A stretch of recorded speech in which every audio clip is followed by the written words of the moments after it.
It's all fine. Everything's fine. I don't get it. I just don't goddamn get it. They also get back totally fine, too. I have a worse time going through the streets of PA with potholes than they did going through the Galactic barrier.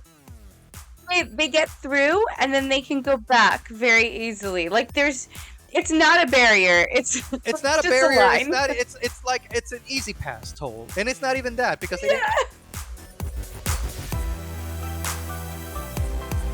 Welcome to Certain POV's Another Pass podcast with Case and Sam, where we take another look at movies that we find fascinating but flawed.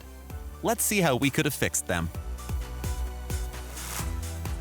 Hey everyone, and welcome back to Another Pass podcast. I'm Case Aiken, and as always, I'm joined by my co-host, Sam Alicea. Hi.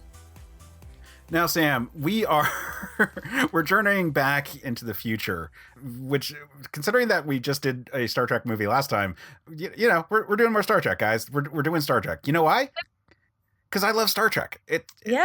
I love it quite a bit. I love it so much that I often do projects on the side that are Star Trek inspired. And so today, for a conversation about a movie era Star Trek film, because eventually we had to talk about Star Trek V, guys.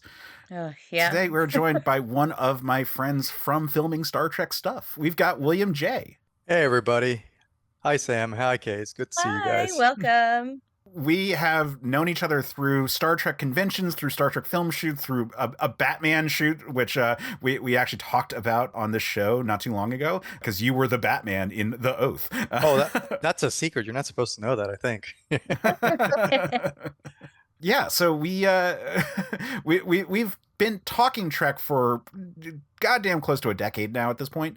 You know what? It's finally time that we actually have you on. So I'm glad that you're here, because I wanted to have you on to talk about something Star Trek for a long time now.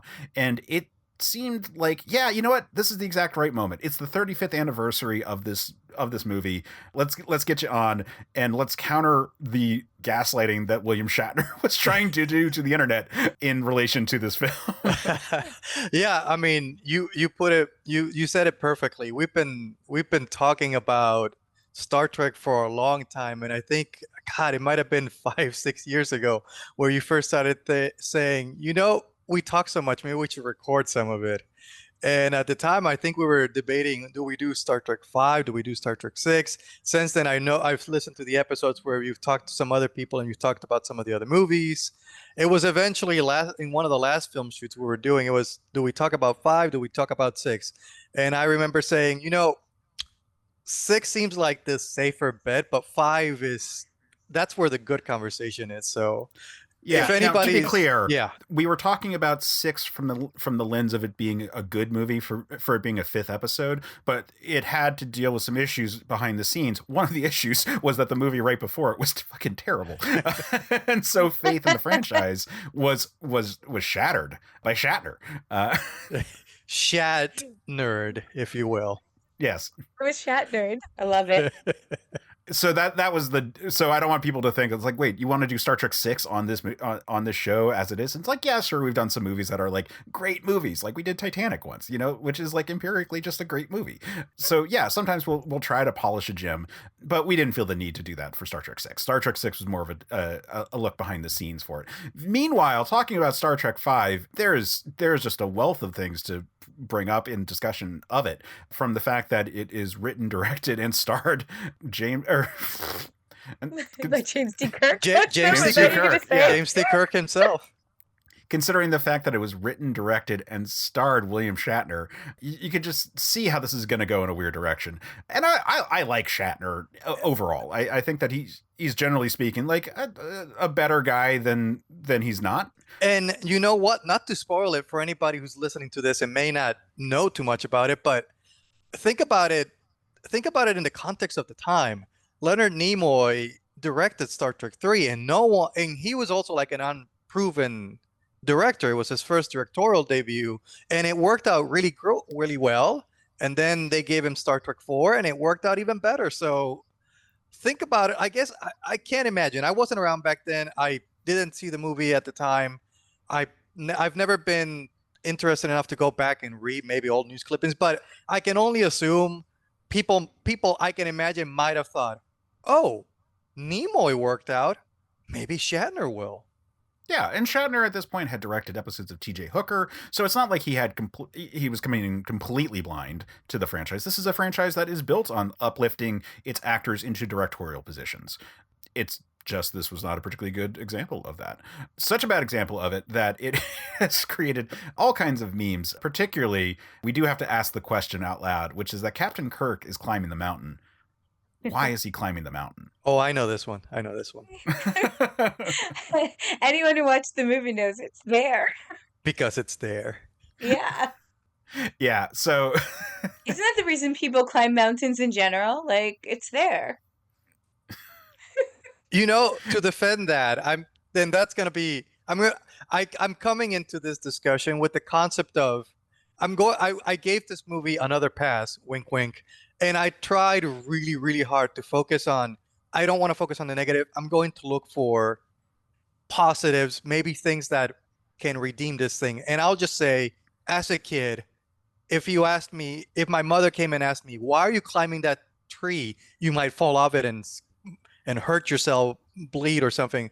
And I'm pretty sure 7-year-old me might have said, well, because it's there, might as well do it. Mm-hmm. I don't know if that applies to a 50-something-year-old man, but there you go.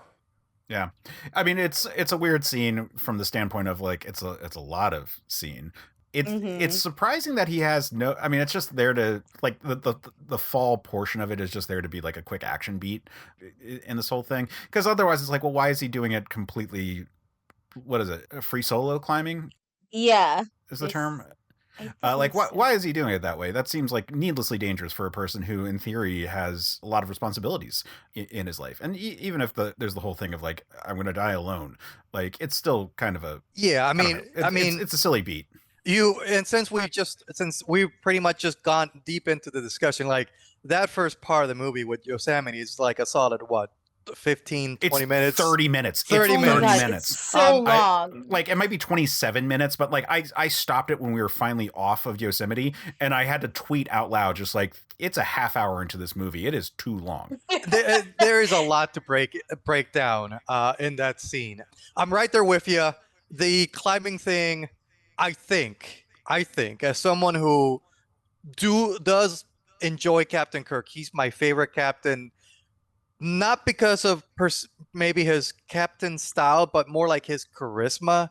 Because I have friends in the military and there are Trekkies, and we've had these discussions where they will break down based on military code and conduct why Captain Kirk is not a captain they would follow into combat. Like, absolutely. And I'm like, from a military standpoint, you're right. Like, this man is reckless.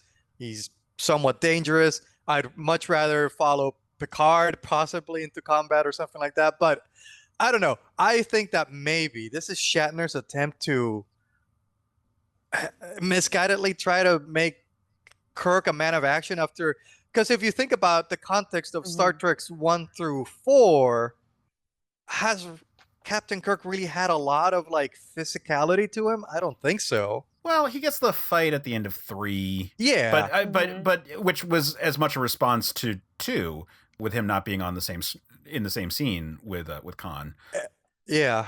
So like, I think that this is one of those things about Star Trek movies versus TV shows, which is that the characters get flanderized so much in the movie franchises, even the good movies. Like Star Trek First Contact is one of my favorite Star Trek movies, but Picard is so much more of an extreme version of the character than he is in the TV show at any point. Yeah, everyone gets kind of ramped up. That it's just a thing that they do for the movies. And part of that is that the actors start getting...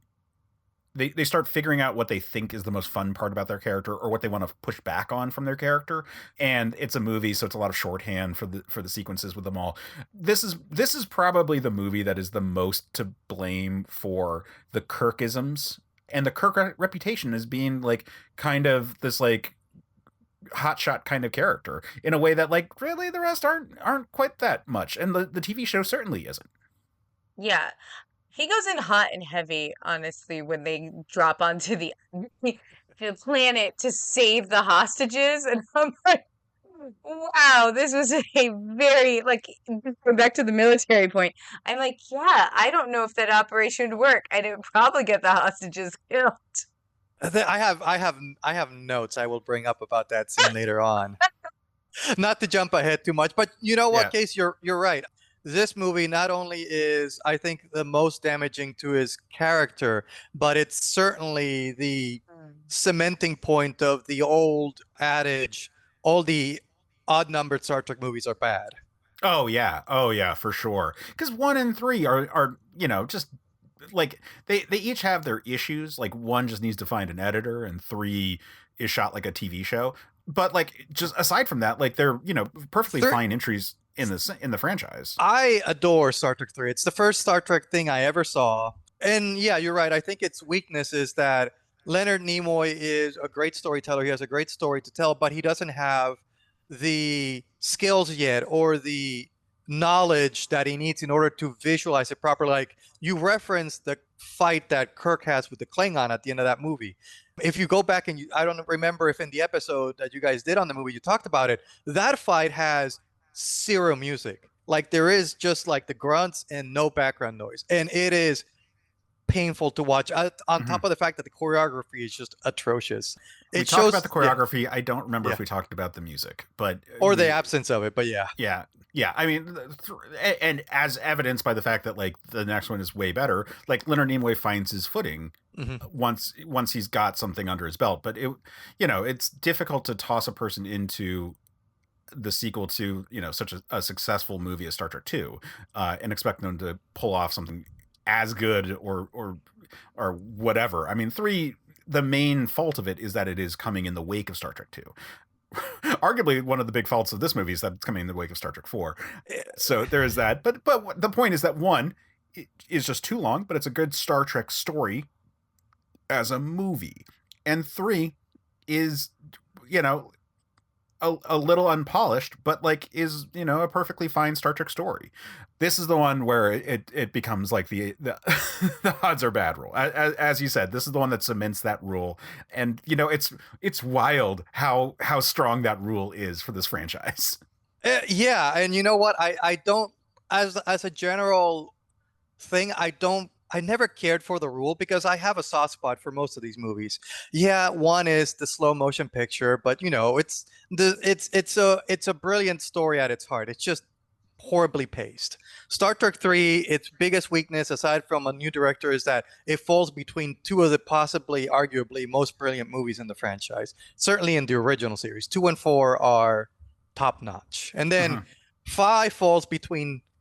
5 has so many faults, but then just to like really beat a dead horse and just really throw dirt on it and spit on it, it happens to fall between 4 and 6. 4 being, one of the most commercially successful Star Trek films of all time, and then 6 basically the perfect swan song for this cast and crew. A brilliant movie and my personal favorite. So yes, it's sandwiched between the one with the whales and a swan song. Yeah, so it was ironically, considering it's Captain Kirk who's never faced a no-win scenario, this movie was a no-win scenario. And Case, I don't know if you want to mention real quick, just in passing, how we got to the fact that Shatner directed this movie. If you want to go into greater detail, because I read the story, but I cannot remember all the details. It's like I won't bore anybody, but I think it's just fascinating. People who may know a little bit about William Shatner know that William Shatner, especially back then in the 80s, 70s, had I don't want to throw rocks, but I think it's pretty well documented he had a bit of an ego. When he came back for Star Trek 4, basically he renegotiated his contract that said, Nimoy's gotten to direct 2 of these. I'm only coming back if the next one, Star Trek 5, whatever it is, I get to direct it. So he basically put his weight around and, held up the movie Star Trek 4 for ransom for a little bit and said, Kirk's not coming back to tell this story unless I'm allowed to direct 5. And at that point, Harv Bennett, the producer of the franchise, had no reason to doubt him. He'd been working on TJ Hooker. Nimoy had worked out. So, it's just a funny little thing. Yeah, no, that's I had forgotten that, but yeah, that that is a tidbit that was discussed in front of the show Ed Gross's the 50-year mission book. Yeah, man. Yeah, well, and then you get into the next gen movies, which also continue the tradition. But there's something to love in every Star Trek movie. Like the worst Star Trek movie is still a Star Trek movie. Absolutely. With the exception of Star Trek Into Darkness. Yeah.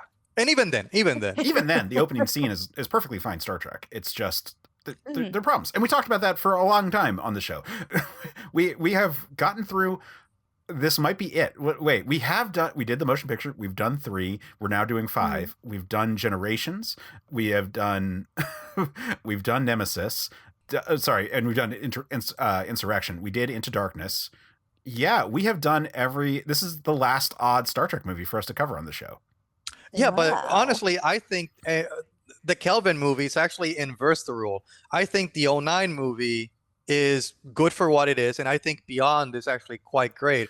Well, it works. There's the whole, if you put Galaxy Quest in between Insurrection and Nemesis, then it keeps the odd even rule very, very well.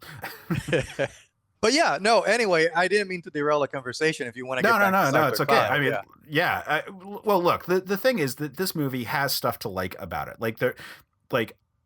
I actually rather like the Dune-ness of this movie, like especially the opening sequence that has that, and then when we're dealing with Sybok's people and it feels like here's a desert world where he's like rallied an army. I'm here for that. That spoiler. That's going to be some of my notes. It wasn't intentionally supposed to be a Dune movie, but like they're kind of just doing a Dune movie for a good chunk of this. And you know what? I'm okay with that, and wish that this was a bit more of a Dune movie. Those parts are pretty good. I don't mind the conceit of the shakedown cruise or whatever headcanon you want to do, because I do like that the Enterprise should have been a rebranded Yorktown, like that Gene Roddenberry put forth as the idea for how to deal with it. I don't mind either scenario where the ship is falling apart and Scotty is pushed to his limit as a source of comedy.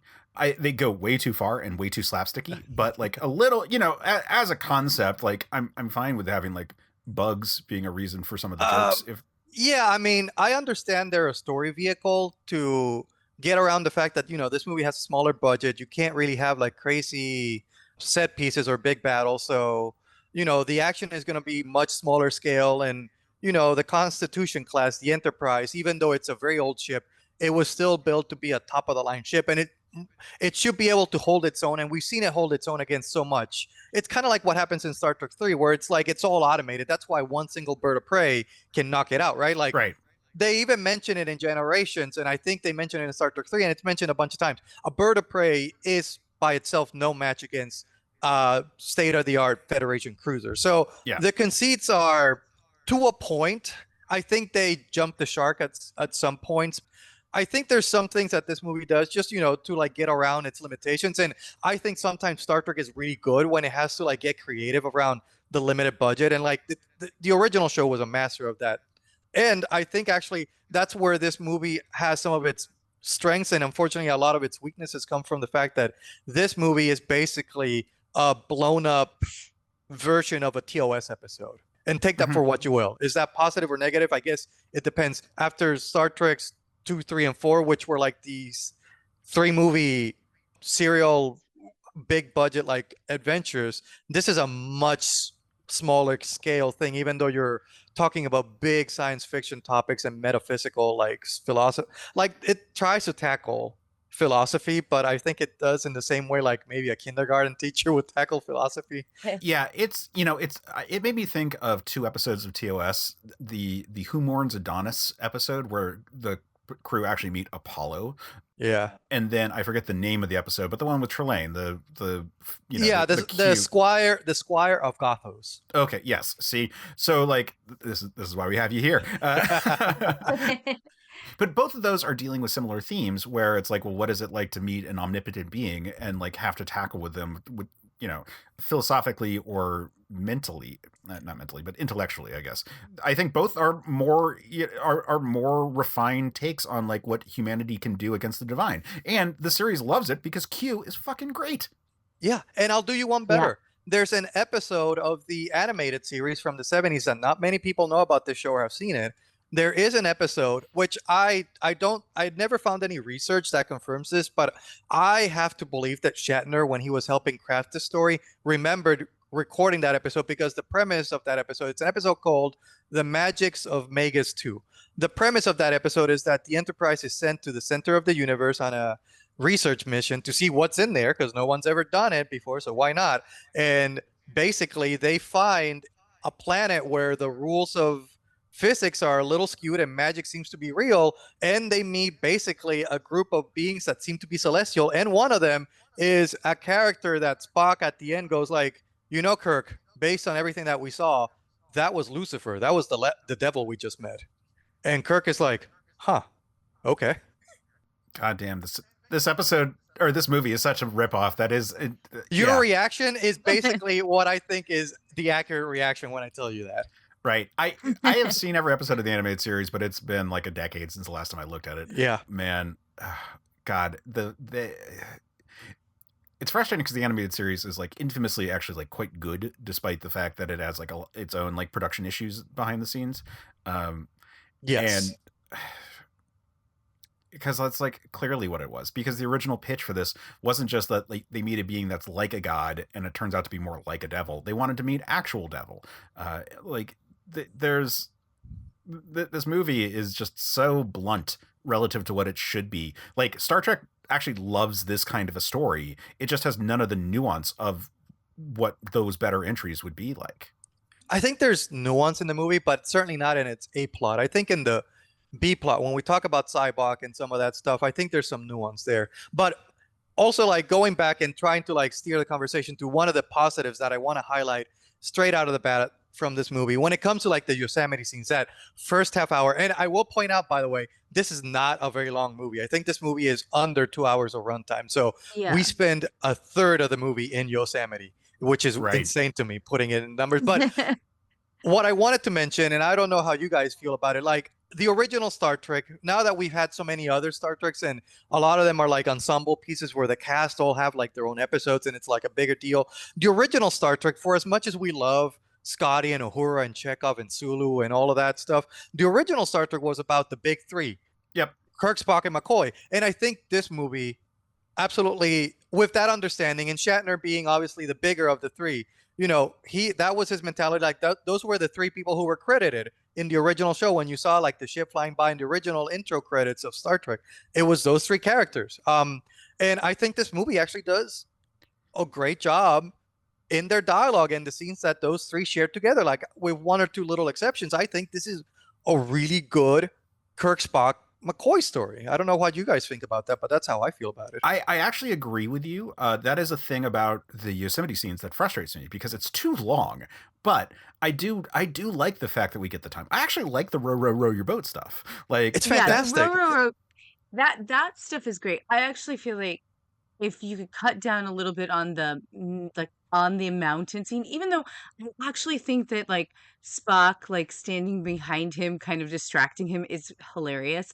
And it's just like so long, right? Yeah, it's all too long. Like that whole Spock showing up should distract Kirk pretty fast, right? And then we should find out then the joke should be that Kirk actually had his own like rocket thing to prevent him from falling to his death. Right. Like that would be a funnier part there.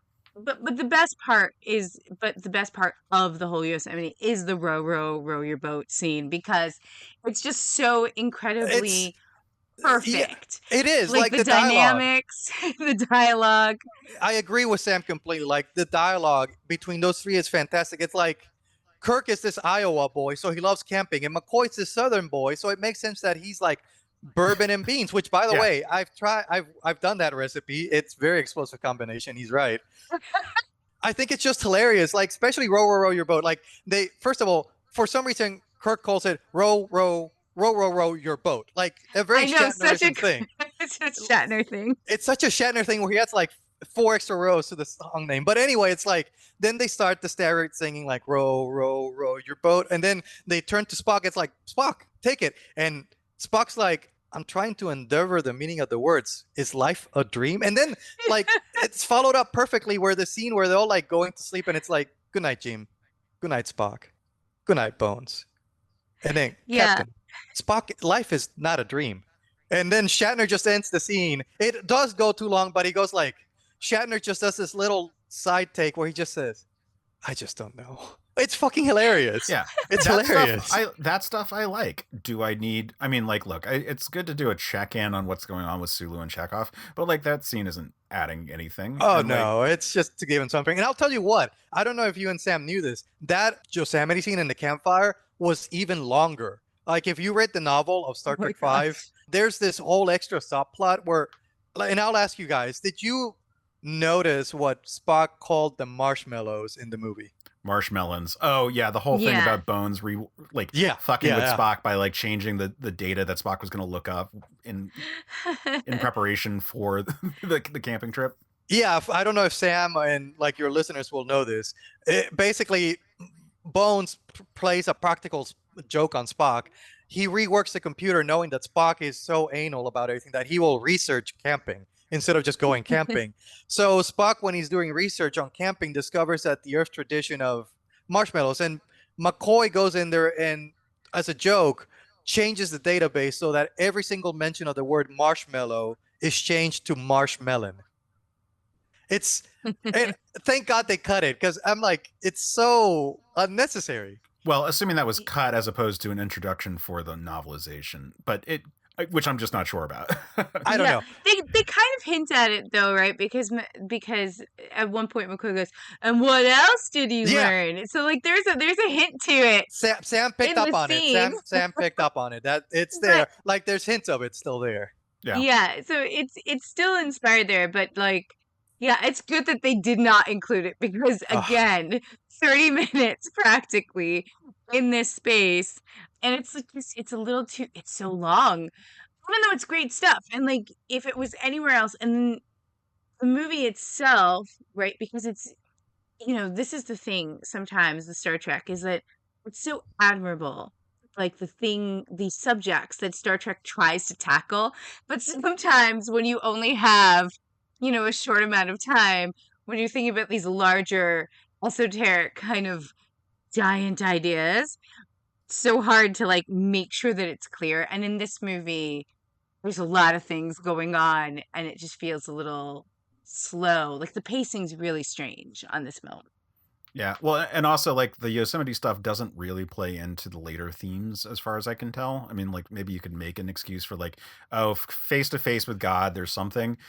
I think you can work it into the subplot. I think the only time that I think that Yosemite scenes you can, and not the rock climbing stuff, that's pretty much meaningless.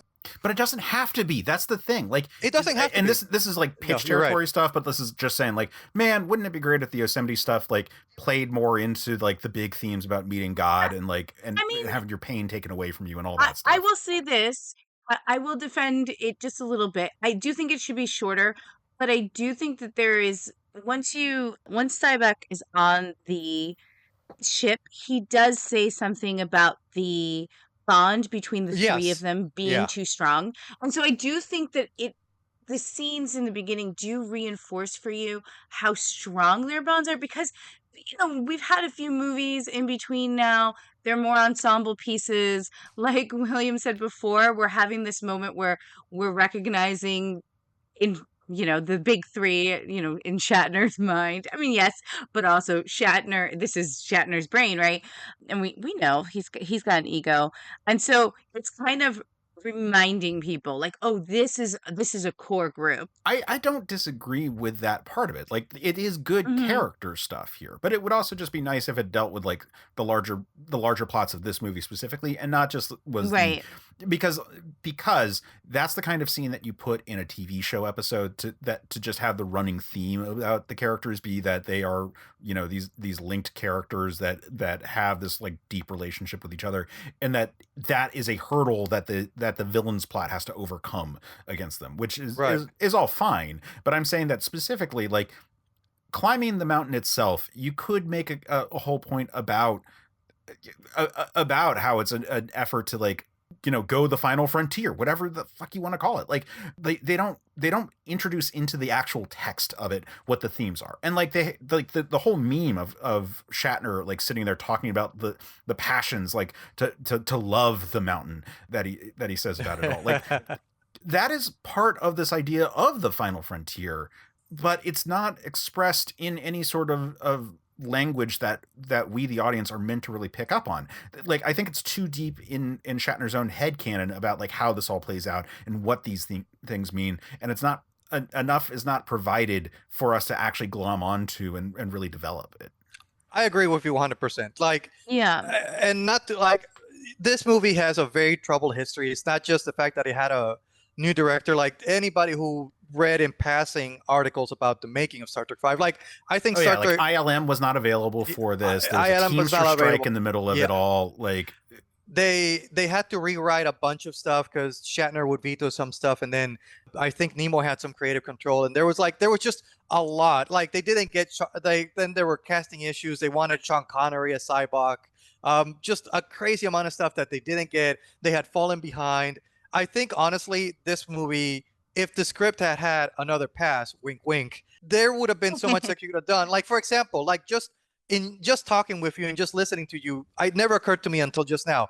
One great way to incorporate the mountain stuff is maybe Kirk, I should say rather, is this character who defies his own mortality, and like play more into the fact that he doesn't think he's always going to know that he's going to die alone, or like he doesn't believe in death, and like maybe talk more about whether or not Kirk has any religiousness, or he refuses to accept religion, and like there's this duality where he's like his religion is like living life to the fullest, and that idea, his worldview is put up against Sybok's idea of like this like zealotry of religion. So it's like belief against belief, but they all believe in the unknown. Like again, a better storyteller could have made gold out of caca, basically.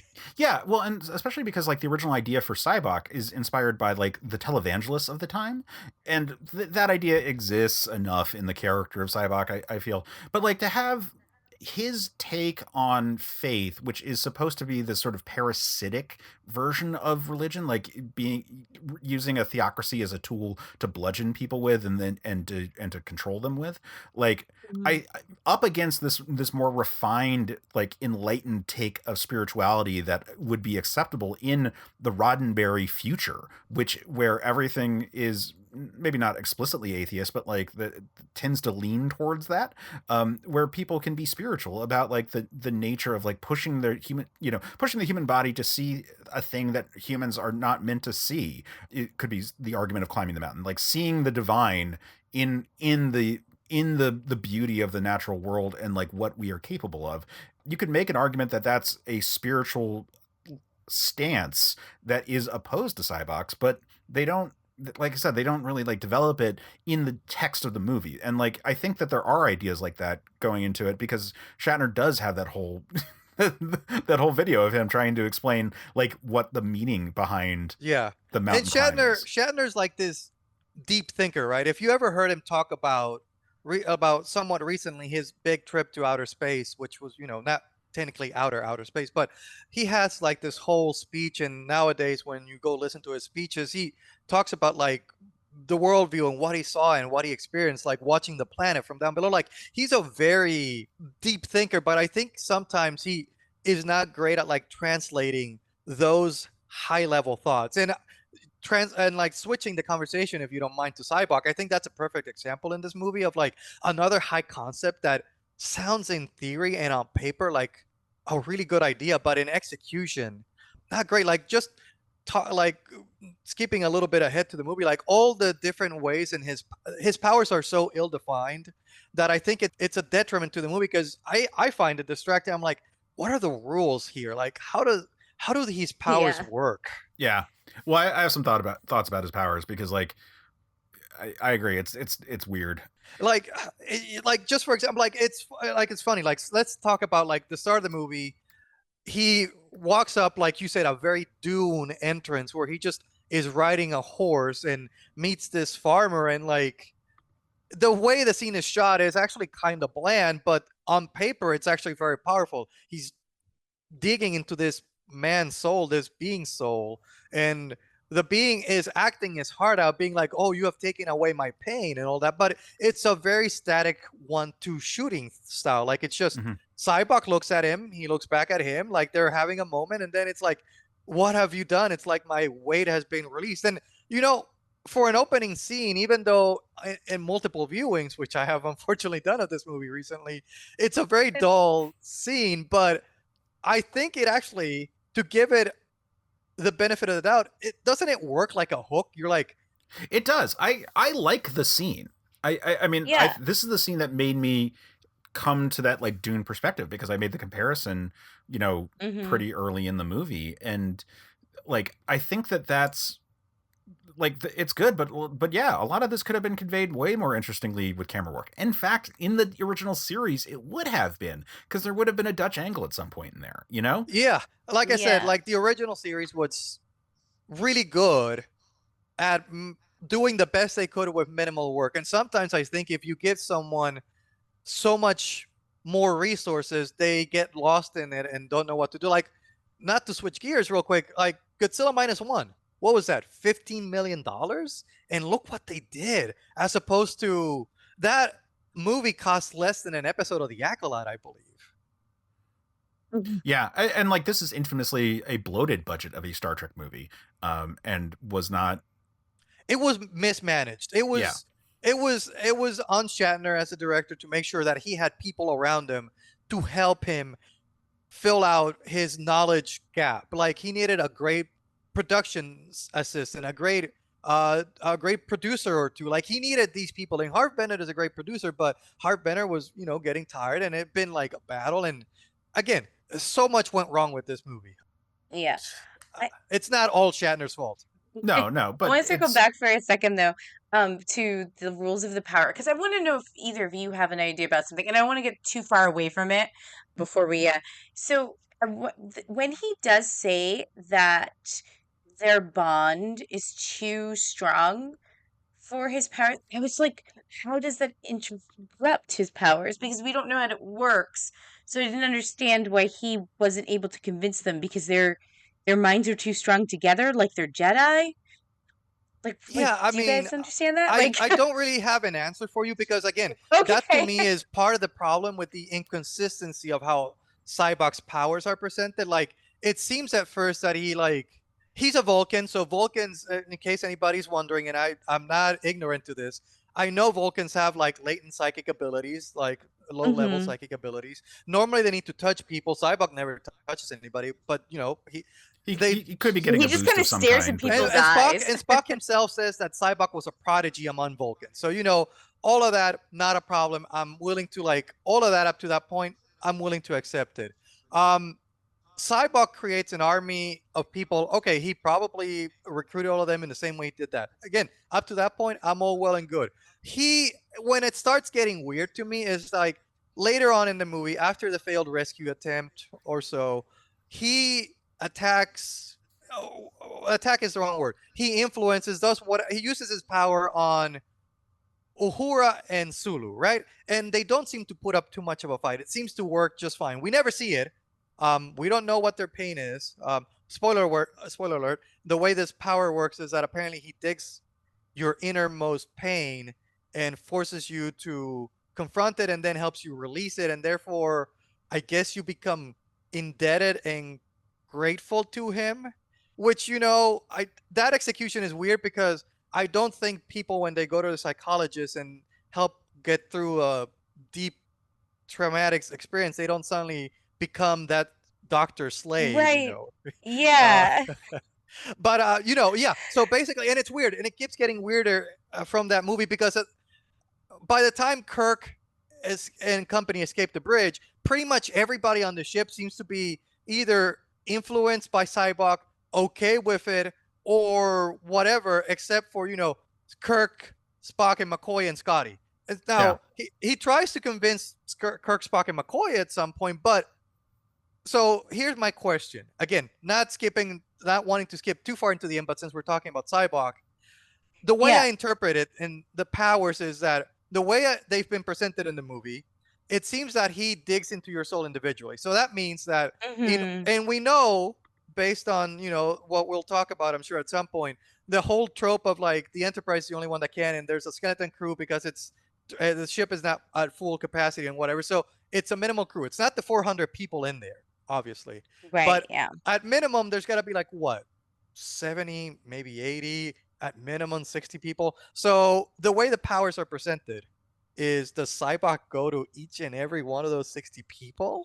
Does he simply like control the bridge officers, and the bridge officers tell the lower deckers, hey, this is what we're doing? The lower deckers are like, fuck it, I don't care. I'm just here for the ride. And then there's Scotty. did Sybok never bother with Scotty? Like Scotty. Well, I think the idea is Scotty was like in the Jeffries tubes, like fixing stuff, and then the next thing you knew, the ship had been taken over.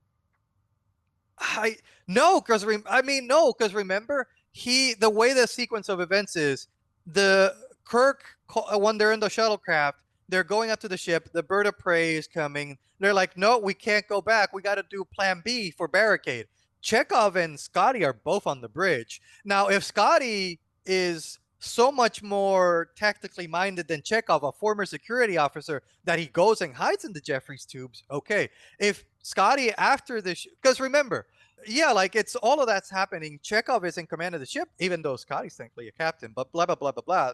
Not to get into the nuance. It's just weird. The movie never bothers explaining why Scotty seems to be completely unaffected, or Sybok just does not bother with him at all. It's it would be more interesting to at least see the sequence of like, oh, there's, something blew up and Scotty had to race to go fix it. And by the time he was done, I mean, again, that's just my headcanon for how it worked. But like, I think it would just be a scene like to do something like that, Yeah. You could trim 5 minutes from Yosemite to give Scotty those 5 minutes. Absolutely. For sure. Yeah, especially because they want to like play up, like Scotty is played up fairly well in this movie, aside from the fact that he just like takes himself out of action by hitting his head on the... I actually feel insulted by that scene, because I know as a kid when I saw that, yeah, cheap pop, cheap joke. Okay, I get it. It's funny, but that's not who Scotty is. Scotty is the most proficient engineer possibly in the history of Starfleet. And for him to like be like, I forgot there was a pipe here. And he was literally, the actor Jimmy Doohan is forced to look down so that it's like, oh, because how do you bang your head on that? It's like, also, that tube is a death trap. There are pipes at ankle level, slanted across the sides. I've never seen a Jeffries tube built like that. And I guess it's part of the conceit and the joke that this former USS Yorktown is basically being rebuilt, turned into the Enterprise, but whew. Yeah, or it's a brand new ship, and it's like, and he says it's a brand new ship built by monkeys at one point. Yeah, which, if I'll say one more thing about the Sybok, and then I'd like to like talk about the go climb a rock and when they're in the whole mission itself. Okay. Because Sam was like talking about Sybok's power, and I wanted to end the thought on this. They first describe it as this like thing, and then everybody on the planet is his army, and then Chekhov and Uhura seem to fall under it. So then we get finally like a more visualization of what this power is supposed to be, where he goes in the room, and I'll say this, it's a beautiful scene. I love the way it's acted, where McCoy is confronted with his dad's death. It's beautiful. Yeah, it's that made me cry. incredibly well acted. That, and you know what, like while it's like a little like cartoonish, like the scene of Spock being born is also like, at least visually interesting, especially to a person who doesn't know Star Trek that well, like where you get to understand the character more. And it's an interesting idea, because it's clever, and like I would think that I think it's whoever the actor that plays Spock's dad in that scene is, he does a good job, I think, of portraying like somewhat of I don't want to use the word racist, but like it's what it is, right? Like it's so human, like disappointment, and like that would be something. But also, and this is the last point I wanted to make on this, it's a beautiful scene. I very much love it. Shatner goes into this crazy monologue about like needing your pain, and I have no notes. Shatner plays it like only Shatner could. No other Starfleet captain could deliver those lines like that and it work, right? But Sybok, what I find super interesting about Sybok's power, and I'll leave it at this, is that Sybok has the power of being able to go into someone's mind, find what their deepest pain is through psychological, like this no-touch mind meld, more or less, dig into them and find what their deepest pain is, and attack them there. He attacks Spock, someone who, out of everybody in this movie that he does this to, he is closest to. Spock is his half brother. Spoilers, sorry people.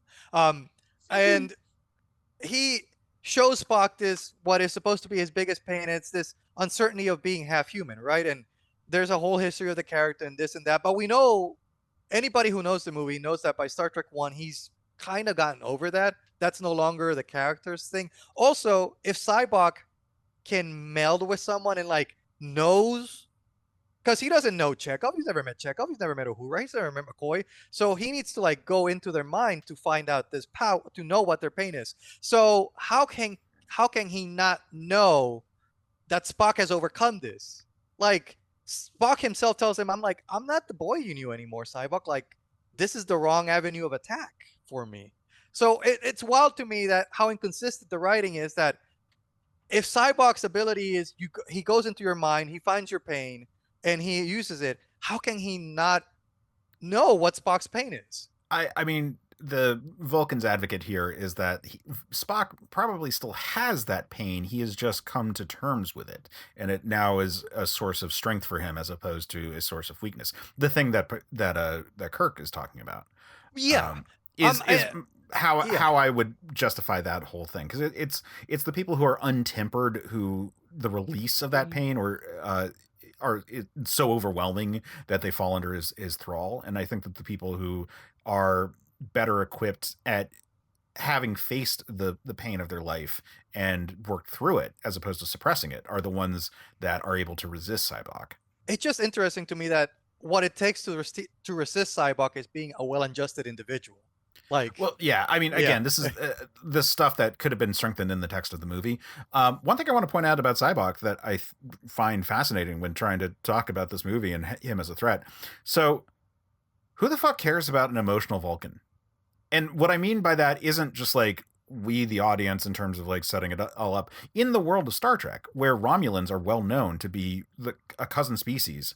Actually, and that you're absolutely hitting the nail on the head, Case, because the very first note that I have on my notes for this movie is when this henchman meets Sybok on the planet in the Dune scene. And he's like, he pulls the hood off and he's like, "You're a Vulcan." And I'm like, why did you think that? Why didn't you think Romulan? You live in a planet that was organized by a joint venture by the Federation, the Klingons, and the Romulans. Right. So why did you think Vulcan instead of Romulan? And it's a nitpick, but it's a symptom of this movie.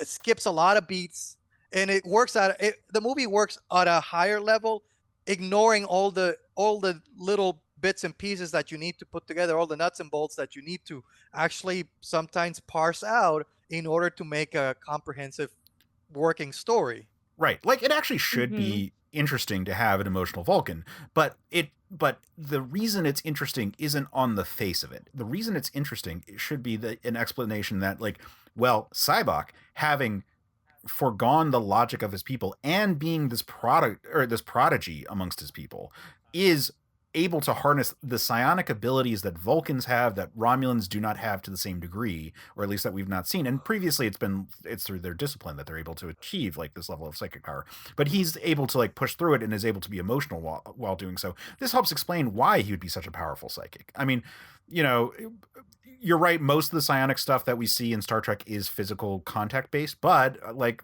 you know, Tuvok has scenes where he speaks psionically with other psychics in Star Trek Voyager. So like the idea that they have absolutely.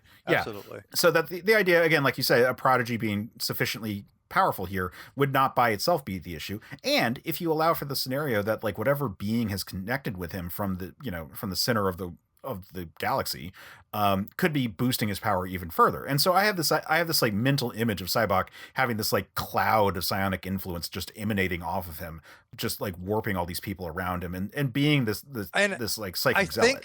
I think the movie, to its bad credit, tries at the very end in the third act to kind of plant that idea that there's this scene where he's like confronted with what he thought was God, and the God assumes his face, and it's like, what have I done? And it's like, this is my avarice, this is me, and whatever. So I think the idea might have been there that all along it was this being who found a very susceptible creature who, again, if Sybok has enhanced psionic abilities, he would be the perfect pawn, so to speak. Yeah.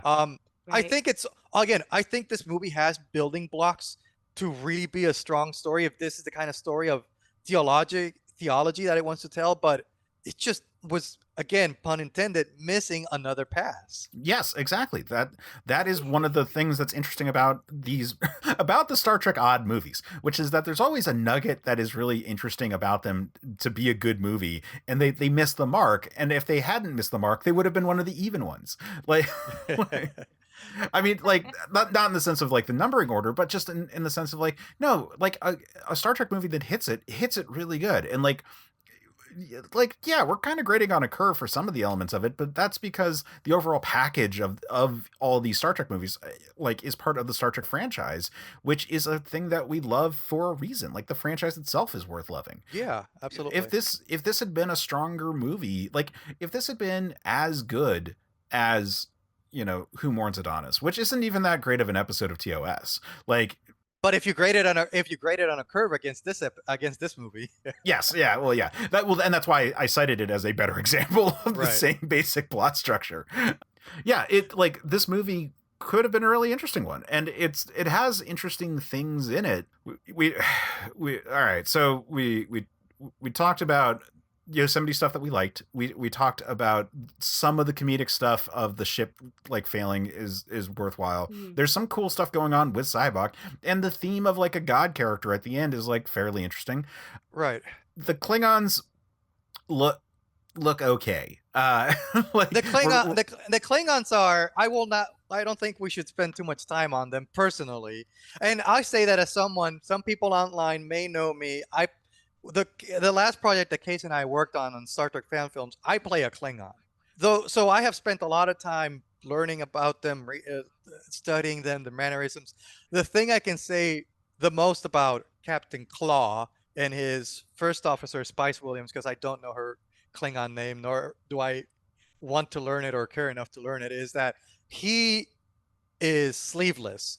And those sleeves are freaking warm. And I remember telling our director, Johnny K, can I get a sleeveless uniform? He's like, no. I told him, I'm like, I'll lift weights. I'll pump iron before every scene so I don't look scrawny or whatever. And he's like, no, we're not doing that. I hate Captain Claw. Yes. I don't know. Sam, Casey, you guys have any? I don't have anything really to say about I mean, the idea of a bored Klingon, I think, is valid. I will say, like, it makes sense that a Klingon would be bored, and that a theme of them being in this like peaceful state is worthwhile. It's weird that he would just be allowed to just like run off and go attack a Federation ship just because they happen to be responding to a distress call that applies to all three powers. So, and I will hold on to that because I want to segue into like that whole situation. But I will say, again, playing interesting, like what could have been. It's interesting that they mentioned that the kidnap situation involves the three main powers of the Alpha Beta quadrants, right? So we see the Federation is the first to respond.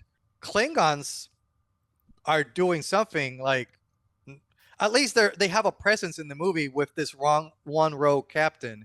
But it's funny to me how, and again, they probably didn't know how to juggle it, so they just didn't try. What the Romulans seem to do nothing here, which is wild to me because, again, and let me just put it in context as to why I think that's wild to me. The planet of Nimbus 3, it's as a tool for the story, for creating a setting as to why the events of this movie happen. It's functional. It's a planet that had these three hostages, and because the three hostages are taken, the Enterprise is dispatched to rescue them, which allows Sybok to take the ship. Like, functionally, it plays a function in the story. But when you break down the concept of Nimbus 3, it's a planet that attempted to be developed by the three superpowers, which, by the way, when would that have been? Because in the history of Star Trek, up to this point, there had never been really a point in the chronology that made you think Klingons, Romulans, and Federation were able to sit down enough to actually try this. But maybe they did, which, whatever. But so the planet is introduced as this abandoned, failed project, right? They don't care. There's this drunken human who's the ambassador, this old Klingon who's been put out to pasture. All he does is drink every day. There's one ridiculous, funny scene when the settlement is attacked. The human is trying to reach the computer. The Romulan, I don't know what she's doing. The Klingon, there's a disruptor in front of him at the bar. And instead of reaching for the disruptor, he reaches for his flask so he can get another drink before he's arrested. It's Yeah. hilarious. Yeah, I do. I actually enjoy those moments there with that character. Yeah, but it's funny. So the problem I have with this concept is that it's treated like this is a failed project. No one gives a shit. For some reason, there's a new Romulan ambassador that just arrived. Don't know how, because there's apparently no ships, but maybe she was beamed in. Doesn't matter. It seems like this project, no one in either the Romulan Empire, the Klingon Empire, or the Federation seems to give a shit. Like, this is where careers go to die, and this is where you bury your problems that you don't want. However, the second they are kidnapped, it's like, we have a situation, and even though this Enterprise is beat up and run down, we gotta send something. Like, I have a solution for this one. I have Oh, a so do huge I. solution. We might have the same solution. Let me just say mine and see if you have yours. So Yeah. So Kirk is taken from shore leave. We get the beautiful scene of him putting on the bomber jacket with the shirt that says "Go climb a rock." Infamous, funny. I love it. And props, by the way, to Harv Bennett, who's the Admiral, the producer of the Star Trek franchise, is the Admiral, who's doing a cameo, giving him that thing. So he gives him the spiel, which, by the way, I find this fascinating. Star Trek has a lot of tropes, and one of the most famous ones is the Enterprise is the only ship in the quadrant or the sector, or whatever terminology you want to use, that can solve the problem.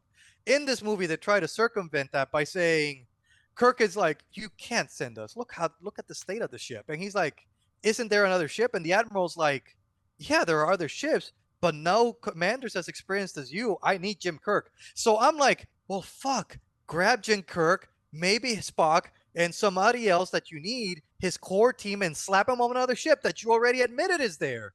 Or send the Enterprise with somebody else. Like, what? Yeah. What? So my solution, which even works as headcanon, if you really needed it to, is that so Kirk has recently been demoted from Admiral to Captain. What if Starfleet really fucking doesn't like him? Like, like what if the whole spiel of like, I need Jim Kirk is actually like them being like, this is a suicide mission. We're putting you on a mission, like one that we don't even care about because this is a failed project of a bullshit state that we are sending you on a mission intentionally to fail. And if you pull off a win, we look good because we picked the great Jim Kirk to do a mission that he succeeded. Honestly, Case, that's brilliant. Like, it's very cynical and it goes completely against the tone of the movie, but I think a writer could have made that work, and I think it's actually really and I think brilliant. It would have been funny. Like, I think it could have been really fucking funny on top of all that, because it could be like, because they win in the end.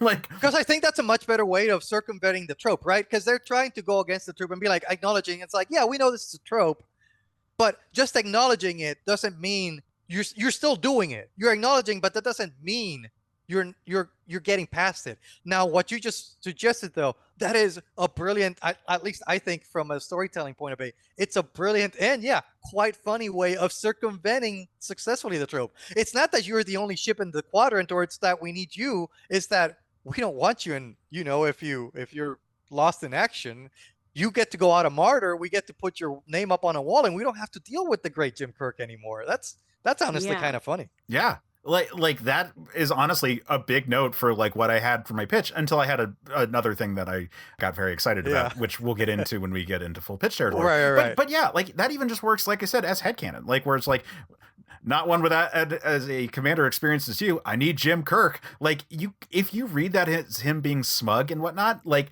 that, it works fine as a scene. But you know what? It'd be even better if Kirk was like very mad about it afterwards, where it's just like, we are being sent to our death. This is the worst goddamn situation I could possibly be in. Mm-hmm. It's funny. You would still have to massage it a little, because it'd be like, is it worth getting rid of Captain Montgomery Scott and Captain Spock just to get rid of Captain Kirk? Maybe. I don't know. Well, I mean, but Captain Montgomery Scott was also a participant in the whole situation that led to Kirk being demoted. Like the whole stealing of the Enterprise. Like all of these people are already involved. There be whales here. I mean, like, yeah, they've pulled off some pretty big wins, but let's be honest here. Kirk's crew, at least his senior staff, have been with him for all of his bullshit. And it's funny, actually, Star Trek itself has acknowledged that. There is a well-known episode of Star Trek Voyager called Flashback, and it was done in the 30th anniversary of the series. And in it, there's flashbacks. Turns out that Tuvok served with Captain Sulu and all that stuff, and blah, blah, blah. There's a scene where Tuvok is reminiscing with Janeway about like that era of Starfleet. And Janeway like waxes nostalgically, and she's like, ah, Sulu, Kirk. Nowadays, officers like those would have been kicked out on their first mission. Like, there's no room for cowboys like them in Starfleet. Yeah. So Star Trek itself has acknowledged it's like that was an era of like action storytelling that it's not when you look at it. It's actually more trouble than it's worth. Speaking of more trouble than it's worth, I don't know if you guys have any thoughts that you guys wanted to share about like the actual rescue. Okay, yes. So I had to like make some notes about this, which is that up until the actual rescue is happening, the movie is awkwardly paced and like a little heavy-handed, but mostly fine. You know what? Like, this Dune-ass movie, I'm here for it. Like, the B plot of like the ship falling apart and Scotty like ripping his hair out trying to fix it. Like, look, I'm the one who suggested that the replicators be broken on the Starship Farragut Homecoming episode, and like that's the reason why everyone is goddamn sick. Like, I'm all for that kind of like B plot comedy beat. It could work fine. It's just not there in this movie. But then we get to the Uhura dance scene, and I have one note on that, and it just says, was the Uhura scene necessary? I think that's a scene that was 20 years too late, personally. Yeah, that's part of it. Like, I feel like that scene was like, Kirk was probably Shatner is like, I remember when people would like be all about Nichelle Nichols in that miniskirt. Oh my God. Like, all of these people were like absolutely in love with her. Like, let me pay that off. 20 years too late. Like, let's be clear. She looked great. Yes. But she also looks like she's like in her 50s or 60s. Like, let me again, I don't want any hate or anybody. I don't want anybody to misunderstand me.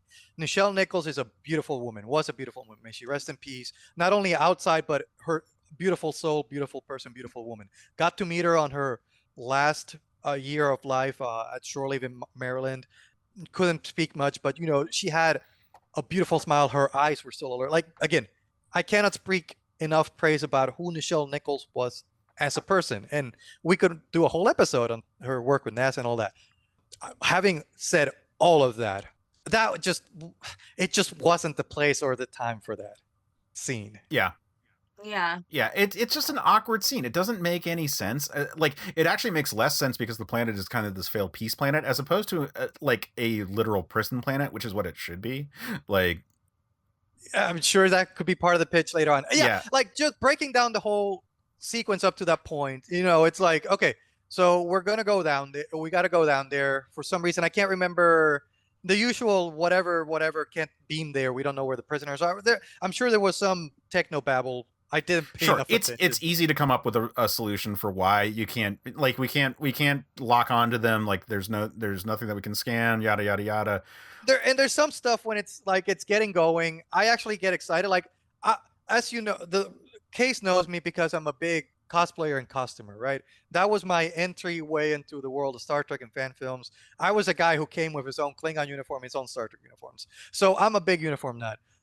I don't know how you guys feel. I actually kind of dig the assault uniform because I always thought, as someone who's worn that Munster Maroon uniform, you cannot do action sequences. Yeah, no, I actually like the clothes in this movie. I took a screenshot at one point to be like, oh, I actually kind of like their like the weird turtlenecks that they wear, which I think. Did you notice Shatner's turtleneck?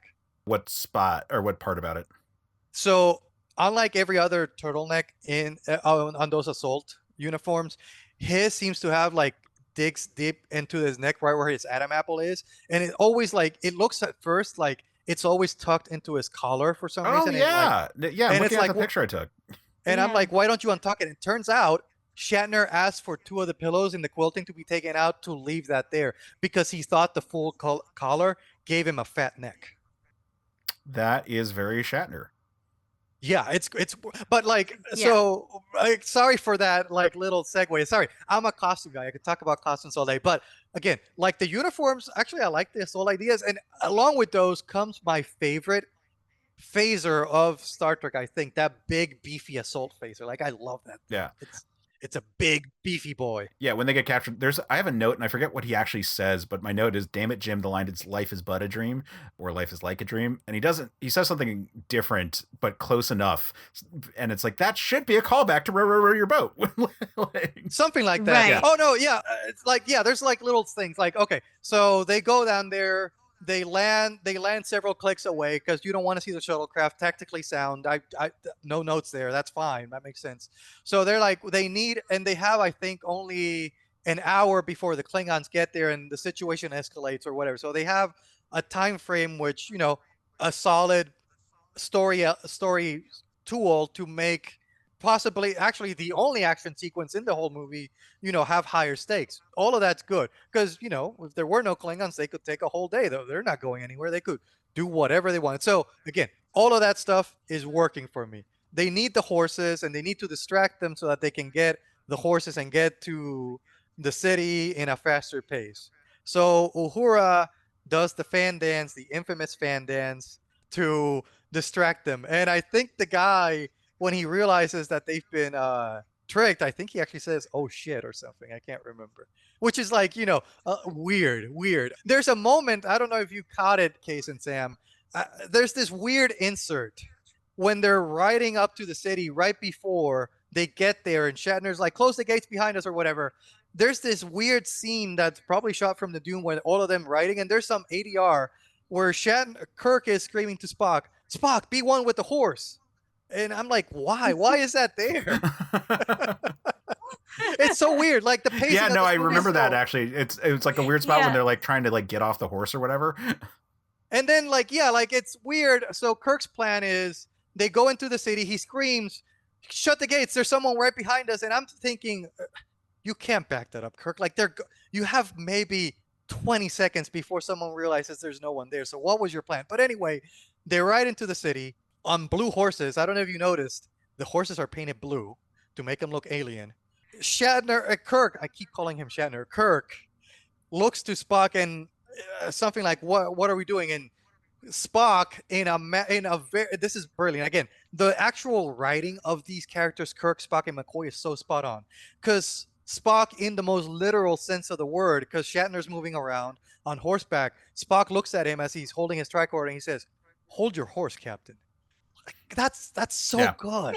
That's good stuff. Yeah. Little nuggets in a sea of poop that are just brilliant. Good wordplay every now and then. Every now and then, like the whole mission, like up to this point, I don't know if you guys have any comments. Up to this point, weird mission, but it's exciting, and then the shootout happens. Well, I do think there's an egregious, like, they don't have an explanation for why Kirk has to come down to this thing. Because Kirk is Kirk. Yes, because Kirk is Kirk. But like, why have the whole? It's just like the mountain. It was there. He had to come down. I mean, yeah, but then lean into that component of it, like have it be a spiritual callback to it, because as it is, it's like, okay, we're gonna have like Captain Chekhov in this whole situation, and it's like, that's like, why are we doing this ruse? I'm not saying that it isn't a trope of Star Trek that, our top three like officers on the ship go down for every away mission. Like, I understand that is a big thing of Star Trek, but at this point in the production of Star Trek, they had realized to stop fucking doing that. Like, Picard doesn't do that shit, and we are now in the era where like we're having real conversations about Star Trek, The Next Generation. Well, remind me.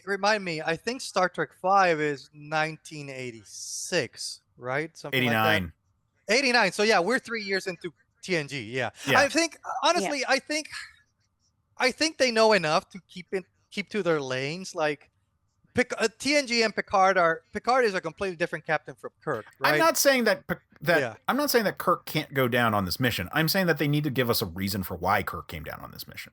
Yeah, they don't never quite, like, other than like the thought that like Kirk will always want to be in the thick of it, right? Like this impulsive person that is basically presented to us climbing a rock at the beginning of this movie. Other than that, they don't really give us a reason why he has to go down and plant a decoy and start a shootout and ride blue horses. None of that, like the whole... And there's not really an explanation. And I'll say this, a death wish is a fine explanation, but lean into it. Right. You know, it's really interesting. Like I'm a Kirk fanboy. I make no apologies for it. So you guys are like bringing something to me to think about that I never really thought about it. Like I just accept if there's an away mission, Kirk will go down. It's just how it is. I never questioned it, and I think Shatner wasn't expecting people 35 years later to sit in a podcast and question it either. Well, but here's the thing: like a lot of those away missions on the original show are like either discovery missions or like ambassador missions, and so there is a logic in having a senior member of Starfleet there to act as a representative of Starfleet. What I would say here is that like you could easily make a justification that they need to do some kind of hostage negotiation with him, but like it seems that Chekhov does most of that, and like it whatever plan that they had, I would have liked to see something that ends up with Kirk doing some kind of diplomacy, even if it's like gunboat diplomacy, even if it's like, okay, I've got my ship in orbit and now I've got phasers locked on you, so now we're going to be talking, kind of a situation.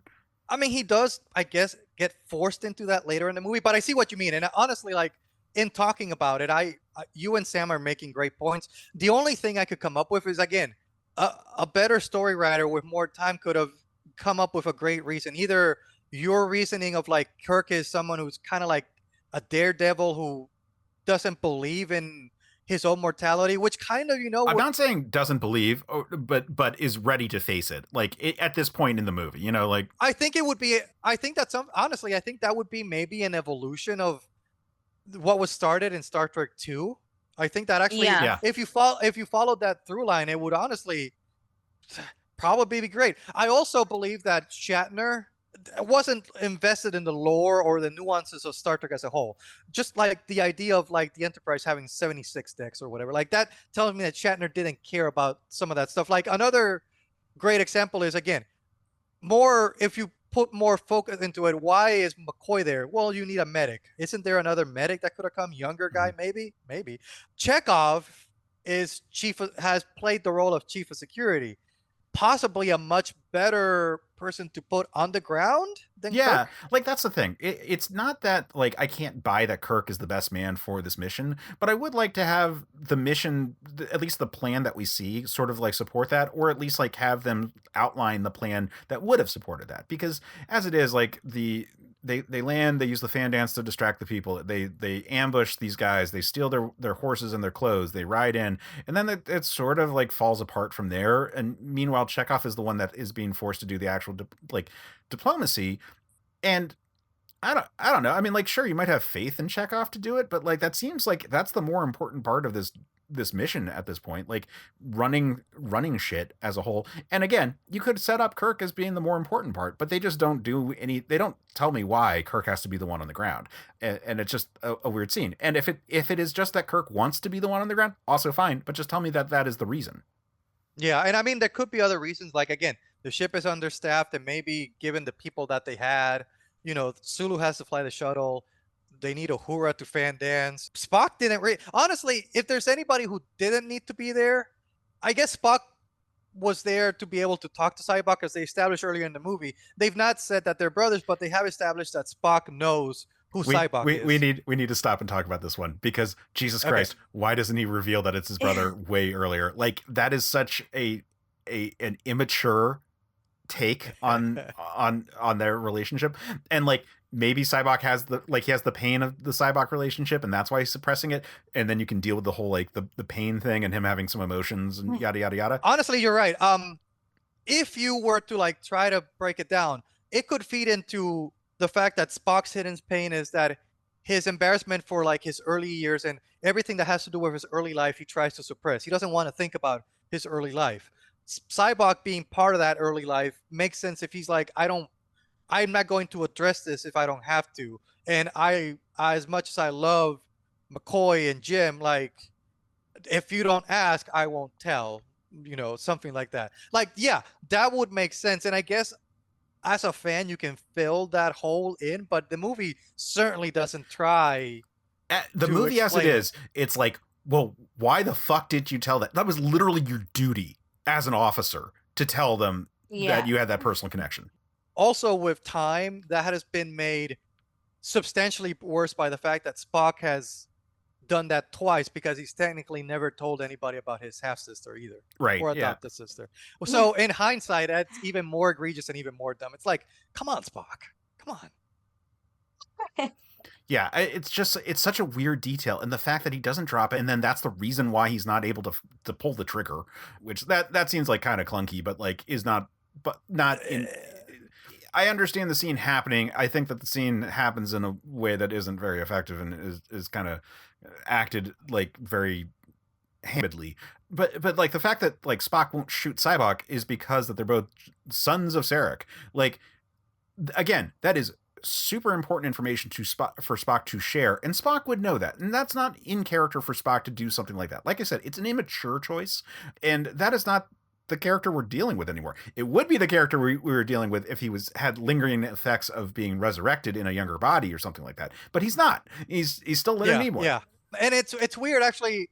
For all the praise that I give this movie for actually getting Kirk, Spock, and McCoy right, these scenes right after the shootout and the failed hostage rescue, and then the immediate aftermath of going up to the ship, this is where I think the movie actually falters the most. And this is where, for me, I think after the rescue and when they go up to the ship, I think this is the point in the movie where it literally flops the hardest, and it's like there's really no saving the movie, because up to this point, up until the rescue, big action set piece, say what you will, whether or not it's well choreographed or not, there's still like this feeling. I'm like, all right, it's not paced well, but there's like ebbs and flows where this movie still like you don't exactly know, and I'm like, all right, it could still work. But then there's this whole sequence where, you know, after they come into the ship, like they're Kirk and Sybok, like it's a big old crash, the Klingons are getting in the way, so they have to do what is supposed to be a very exciting thing, because they were doing they had to use a subpar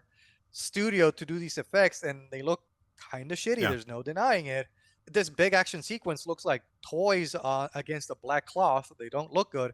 So that's all lost. And then the crash happens. Kirk and Sybok are the only two awake, and they fumble over this homemade gun. And Spock picks it up in a kind of cool shot. It like comes up to his leg, and he picks it up, and it's like, ooh, okay. And then Kirk goes really bloodthirsty for some weird reason, and he just like screams like at the top of his lungs, like with murderous intent in his eyes, shoot him. And it's like, that's not Captain Kirk. Captain Kirk does not believe in just upright murdering someone like that. If it was a phaser set to stun and he said shoot him, yeah, but Kirk is literally telling Spock, commit murder, don't arrest him, just bypass the arrest, murder. Which is the one moment I think this movie utterly fails the big two. Yeah. I will say, before anything else, before we leave the planet in the rescue attempt, I have to say, one truly, truly, utterly embarrassing thing about this movie that I don't think anybody will ever defend is Kirk fighting the 3-boobed cat lady. Yeah. I had to make a mention of that because it's in my notes. I'm like, wow. Yeah. That is there because Shatner wants it there, and that is the only reason it's there. Yeah, pretty much. There is I don't think there's anybody second guessed it. Like, she is like this ripoff, like Thundercats, Star Wars Cantina looking alien, but it's just so odd. And then it's like so bad. It's compounded on the fact that not only is it cringe, I'm sure it was cringe in 1989. I'm sure it was cringe back then. But it's also like so much more cringe now because it's like, oh, half-naked lady, only Kirk, the ladies' man, has to fight. He has a literal cat fight.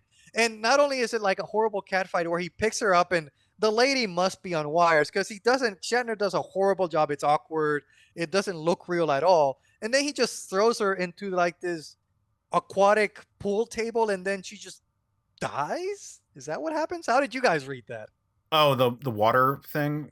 Yeah. Like he just picks her up. She gets on top of him, tries scratching him. It's kids' TV logic where it's like threw a cat into water. Yeah, he bench presses her, and then she just lands on the water. Instead of like jumping out, it's like, did she immediately drown? Like like she's face down in the water, and she's a mammal, so she's dead, right? That's what happened.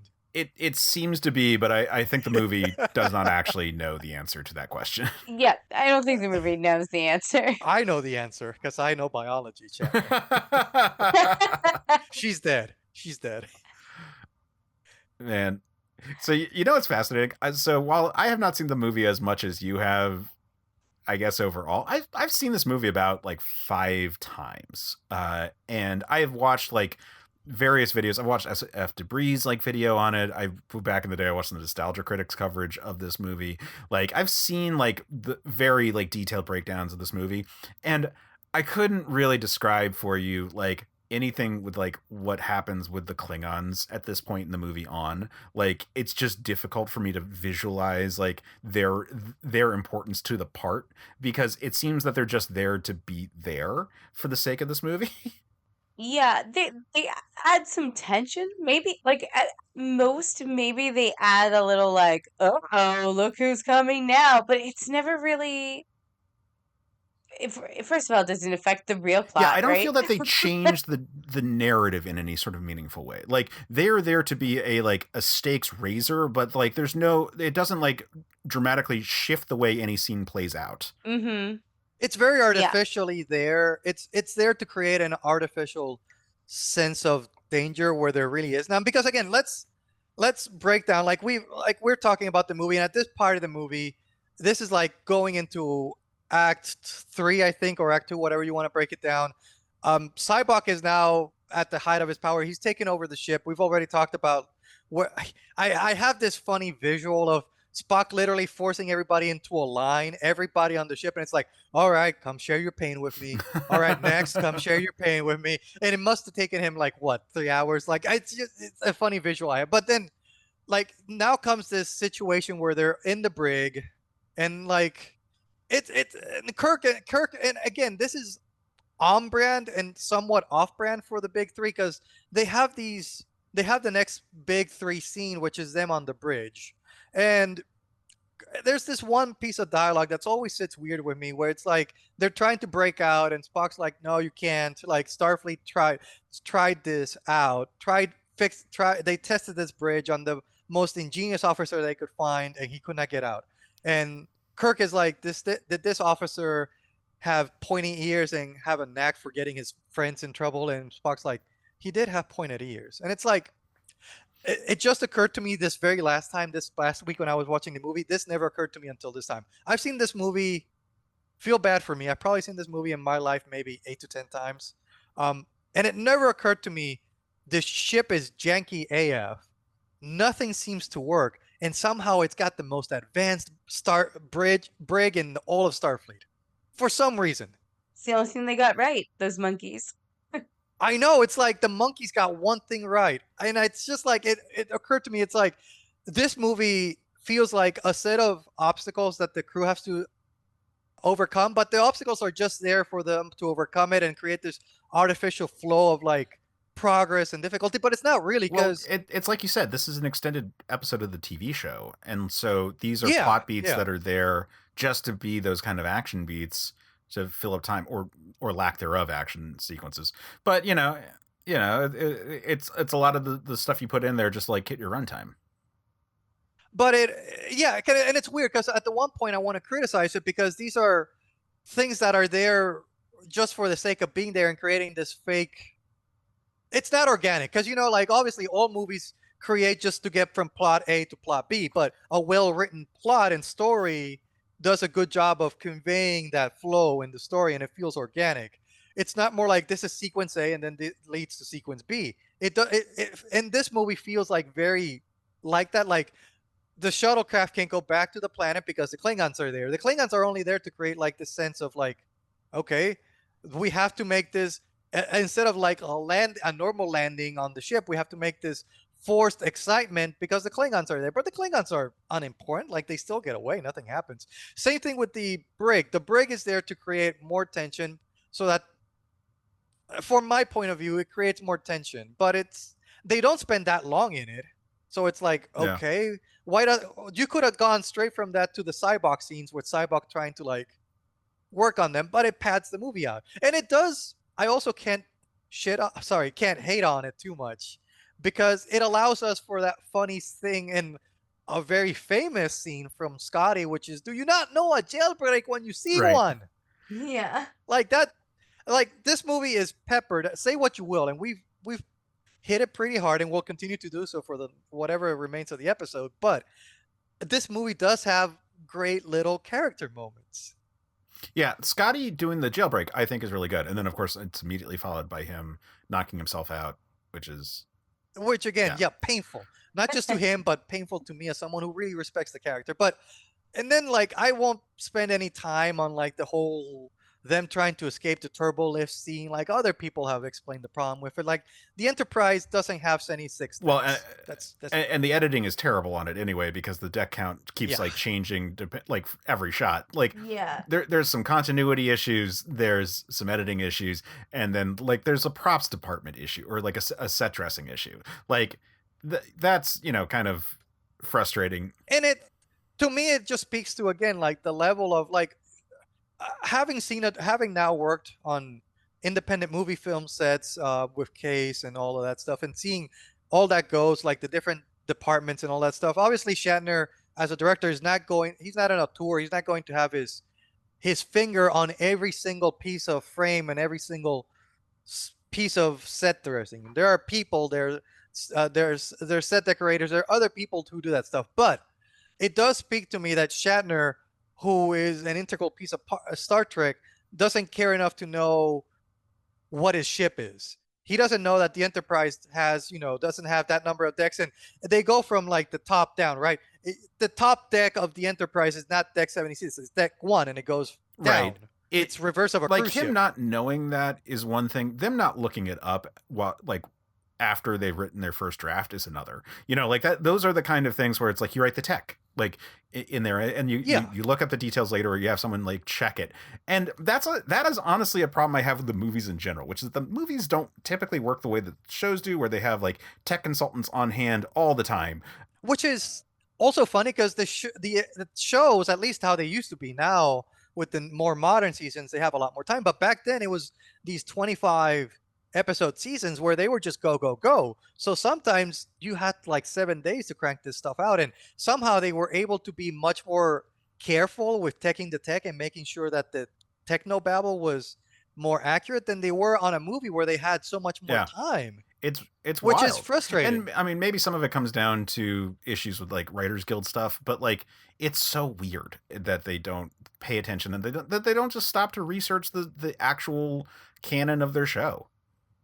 And I mean, it's not as easy as it is now where you have like a Wikipedia or anything, but in 1988, there were tech manuals, there were Star Trek fans, there were fan magazines that had made blueprints. Like there were Matt Jeffries' original designs, and I'm sure when they redesigned the Enterprise in the motion picture, like they had access if they had cared enough, which I think it's what it all boils down to. I think they just didn't care. And that's a mentality that some people have, right? If the story's good, you shouldn't be paying attention to what color my boots are. You should be moved by the story and whatever. But Shatner, I think, failed to understand his audience because Star Trek fans are very technical-minded Star Trek fans care about the color of your boots. Like, let's just be clear about that one. Like, we just did the episode on Generations, and I did a rant about the uniforms.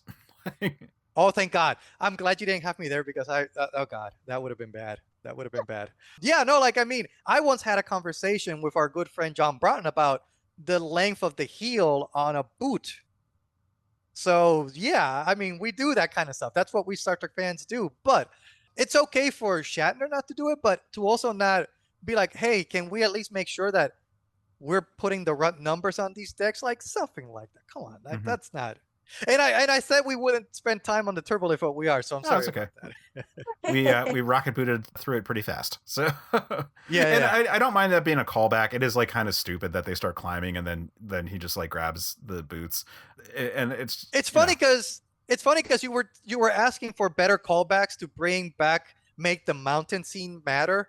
And this is the callback. This is the only callback. And again, I don't actually mind it. I like the scene itself is like whatever, but like I don't mind it. I rather like that he goes and gets his rocket boots. Like that part I think is fine. Like that makes sense. Like go ahead and do it. And I don't even care about whether or not the rocket boots are practical or functional or should even exist. Like I don't even care. Or should everyone have them? Like they seem pretty useful. They do, don't Yeah. they? Yeah. They do. They really It's do. kind of weird in that regard. Yeah. And then, like from this point on, the movie is like, for me, the movie kind of at this point, it's like, can it stick the landing? It's already pretty much 2/3 of the movie are gone. It's like, oh Yeah. boy, this is not going well. Can he stick the landing? And then again, we've already talked about it, but they come to this incredibly well acted scene where Sybok tries to brainwash them. That's the term I think it best fits it, is they try to brainwash him, and D. Kelly does this powerhouse sequence where he goes through McCoy's father's death, and it's like really well acted. It's still like, it still gets to me. Spock is the weakest of the three in that, but it's only because it's still like a visually, like you said, Case. I think it's very interesting. I don't understand why Vulcans are giving birth in a cave as opposed to a hospital, but whatever. Yeah, it's weird how cave centric Vulcans often are depicted as. Yeah. Yeah. I don't know. I have no explanation for that, but they put little things on the baby's ears, and they look very natural. Like, I just saw it last week, and I paused it, and I could not. It was very well blending. So props to the costume department there, because babies, you can't really do too much with them. Whether or not it's a real baby, I can't tell, but good up there. And again, Shatner, not to spend too much time on it, but like, I need my pain. Like, it's all good. It's just interesting. I had this thought last time I was watching it. McCoy is a doctor, and McCoy in the original triumvirate of Star Trek, the dynamics were always Spock is the mind, McCoy is the heart, and Kirk is the valve which has to make both of those work together, and he has to take input from both sides, and he's kind of like the center that balances out both of those viewpoints. Like, that was his role. So it's interesting to me that he's the hero in the story, and he's the protagonist, so it makes sense for him to have that line. Also, Shatner wants the best lines. But it seems interesting to me that McCoy, a doctor, should, and also a humanist and an emotional being at that, it's interesting that he does not grapple and he's not the one who understands the need for pain in a human being. But then again, sometimes it's easy for someone to view something when it's not them. So, it's just an interesting thought I had when I saw that scene last time. Yeah. But, and then if you don't mind, that brings it to what I think is possibly the moment where the movie just just jumps the shark, and I think there's no coming back to it. And that's the galactic barrier. And I don't know if you have any thoughts on the concept of the concept of the barrier. I think is, because there are interesting books. What is it, A Fire Upon the Deep, where it's like, as you get denser, like deeper into the galaxy, things work better. Like, technology works differently because it's so much. There's so much more. Or maybe it's the reverse. No, it's the reverse. Sorry. As you get closer in, like, things are less advanced. I don't mind the idea that there could be some sort of energy field or radiation or whatever. Again, this movie seems very clunky, and so it doesn't seem well explained or viable. And I swear to God, I have no idea why this is the one ship that's able to go through. I agree. I agree. It's true.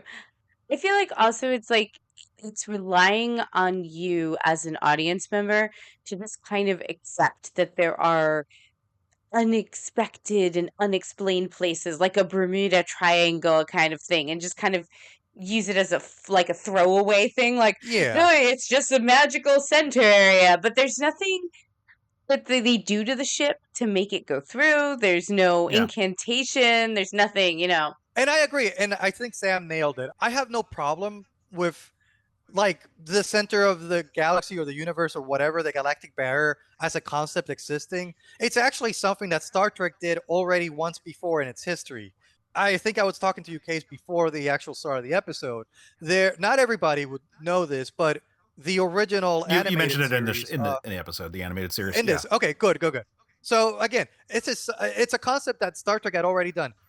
Whether or not the original series is canon to the rest of Star Trek is, it's a topic that people for a long time have debated, and I'm not going to mention it or not. But the idea is whether or not that's where the idea came from or not. It's a solid concept. What I have a problem with is, and Sam nailed it right on, they talk about the galactic barrier as being this obstacle that needs to be overcome, and it's like, oh my God, ooh, will they make it? But The moment they go through the aqua gel special effect or whatever, there's not even one exploding console. Yeah. Not one bit of sparks. Not one piece of Yeah. styrofoam rocks. Like the camera doesn't even shake. I just saw this like a week ago. It's fresh on my mind. It's all fine. Everything's fine. I don't get it. I just don't goddamn get it. They also get back totally fine too. I have a worse time going through the streets of PA with potholes than they did going through the Galactic barrier.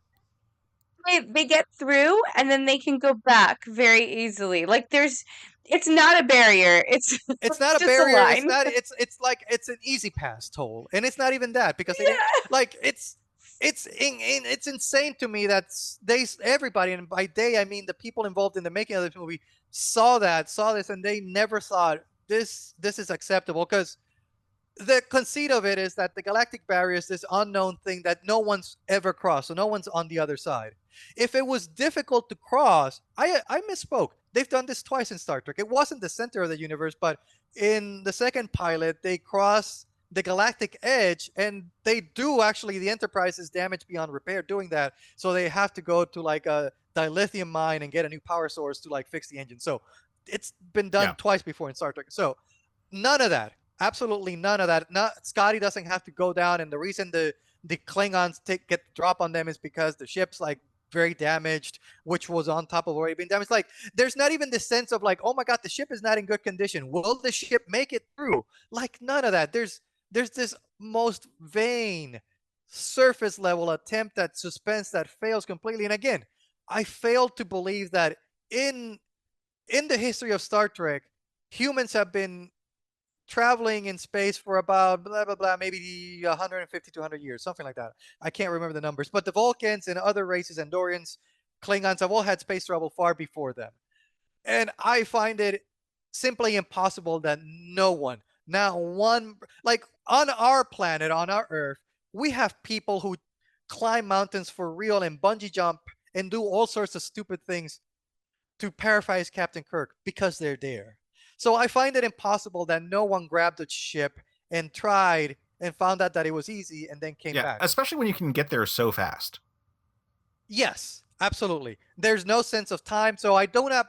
So I shit on J.J. Abrams. I poop on J.J. Abrams a lot, because in his movies, the sense of time and passage of time and distance seems completely out the window. Star Trek V was the first one to do it, so I will not apologize to J.J. Abrams, but I will say I will acknowledge that it was not the first time it was done. Now, I will say there was a way to do this. If it was following that idea that this being had been manipulating Sybok all along or something like that, maybe this being was the one who, unfortunately, or maybe whoever imprisoned this being, or whatever the reason this being was, maybe there's a reason, or it's psychological, or maybe there's this vision that people believe that they're going to destroy, and once they try to cross, their instruments, or they have like this vision as they start believing that their ship is falling apart, so they turn around and they never go all the way through. Maybe this being guides them through, or something to that effect. Because this being wants them to. But that doesn't work, because the being then's like, how did you get here? And we took a starship. So the being doesn't know how they got there. So that the movie poops on that idea too. But again, there were ways to make this work, and the movie, with, I'll say it again, another pass of the script, could have made these elements work really well. All right, can we talk about God, and then we need to take our break and come back for pitches. So, as I've mentioned, Kirk has met very similar entities before. It's not that weird for a starship captain to meet someone who is claiming to be God, or something like a god.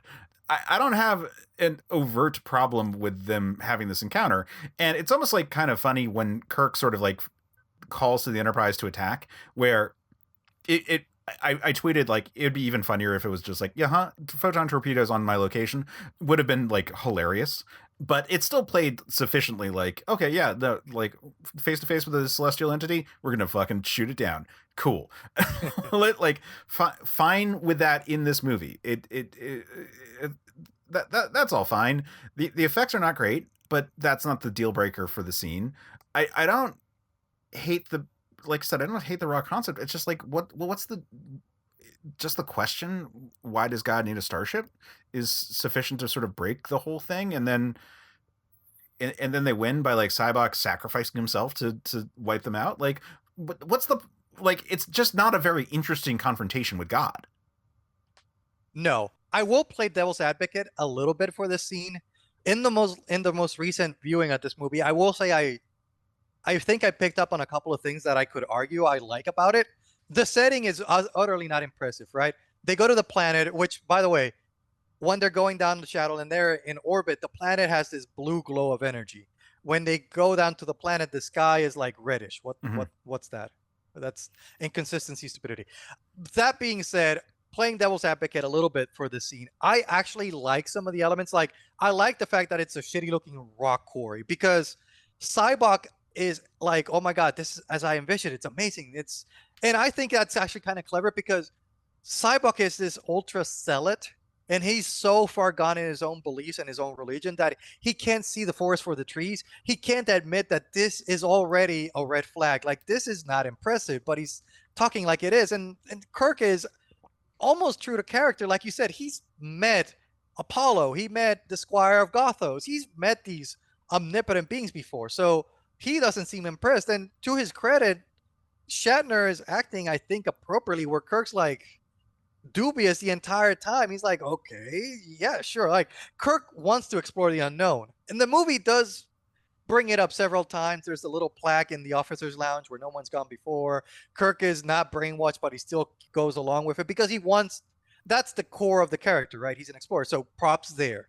Props to, I think, again, Sybok sees this and he's like, this is great. It isn't. It falls apart once the actual God being shows up, and it's like Sybok still can't see the forest for the trees, and I'm like, all right. And I think it's actually people shit on it and like hate. I keep saying that word. I'm sorry. I don't know if you're totally allowed to curse on this fucking okay, podcast, cool. man. Oh, fucking this fucking planet. Okay, hold on. By the way, last little bit of knowledge, because that's why you brought me here. Did you know why this planet is called Shakari? I feel like again, this is one where I feel like I have seen the story, but I cannot remember it. You probably do. So originally, Sybok in this movie is played by an actor called Lawrence Luckinbill. He was not. It was supposed to be Sean Connery. Sean Connery, and because they didn't get him, Shatner was a little butthurt, so he called the planet Shakari. Sean Connery. So there you go. Little thing. So again, that almost feels like a tribute and not being butthurt. Maybe I'm reading into it. But I agree with you. At the end of it, I think I understand that the scene is about ultimately like Sybok being undone by his own hubris. Like, I get that, but the actual way it's all played out, like Sybok's like, oh my god, I figured it out. Like, God, I see your pain. Share it with me. And they're like, he's like fighting him, and like that all quickly goes downhill. Like, he's also not a very powerful god. No. He can't escape the planet. He shoots Kirk with a lightning bolt that only seems to like knock him down a little bit and inconvenience him. Like, he doesn't seem to be that much pain. He climbed some rocks afterwards. Yeah, so it's a very weak deity.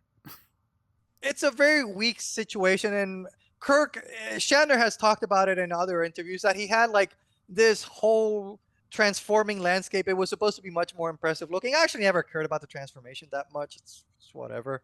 It serves the function of the story well enough. Again, the special effects of God in this are not the thing that breaks this movie. No. It's just, again, the idea of what the confrontation is supposed to be and how it all goes down. Very weak. And again, the photon torpedo, like point blank, that not only should that have photon torpedo killed God downright, maybe it definitely should have vaporized Kirk, Spock, and McCoy flat out. Like, there are no survivors. Like, Kirk never says fire a low yield photon torpedo or anything. He just says fire a photon torpedo. Maybe Chekhov or Sulu or whatever were smart enough to be like, yeah, we better tone the power on this sucker. But it's just, I don't know. And from there, just it degrades. And then, like, I don't know if you want to pause here real quick before the pitches, but I will say, like, the end of the movie is just, from here on out, it's just horrible. Like, Kirk's like, it tries to pay off the whole, like, I always knew I'd die alone, and God gets taken out by a disruptor beam from a Klingon ship that somehow snuck up behind Kirk. Like, a motorcycle can sneak up behind me, much less a Klingon bird of prey. Like, how did that happen? Yeah, I don't care if it's cloaked. That's not the cloak is supposed to hide from sensors.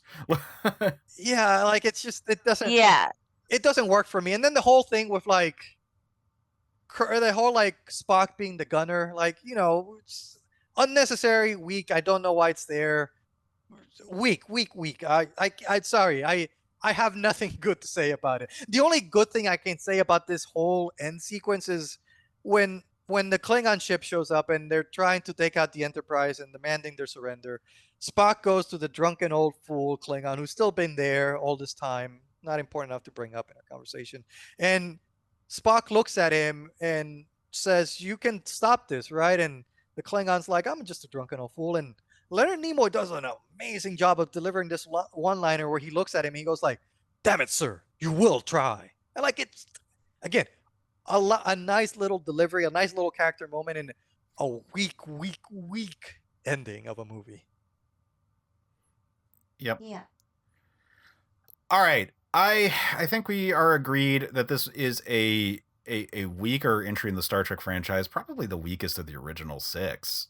Yeah.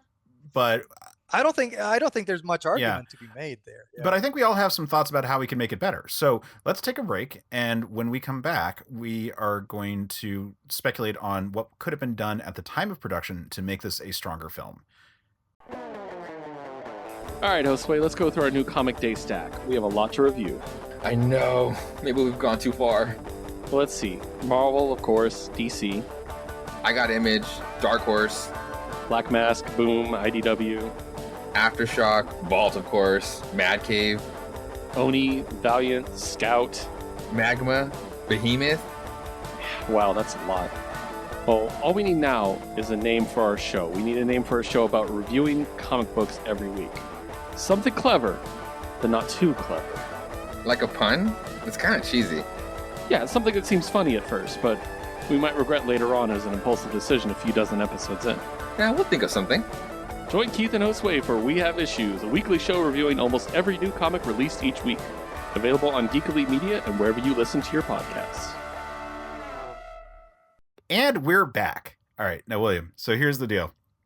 We have a general ethos on the show, which is that we are trying to speculate in ways that are realistic that could have been done at the time. And then we have an actual rule about the show, which is that I cannot go before Sam.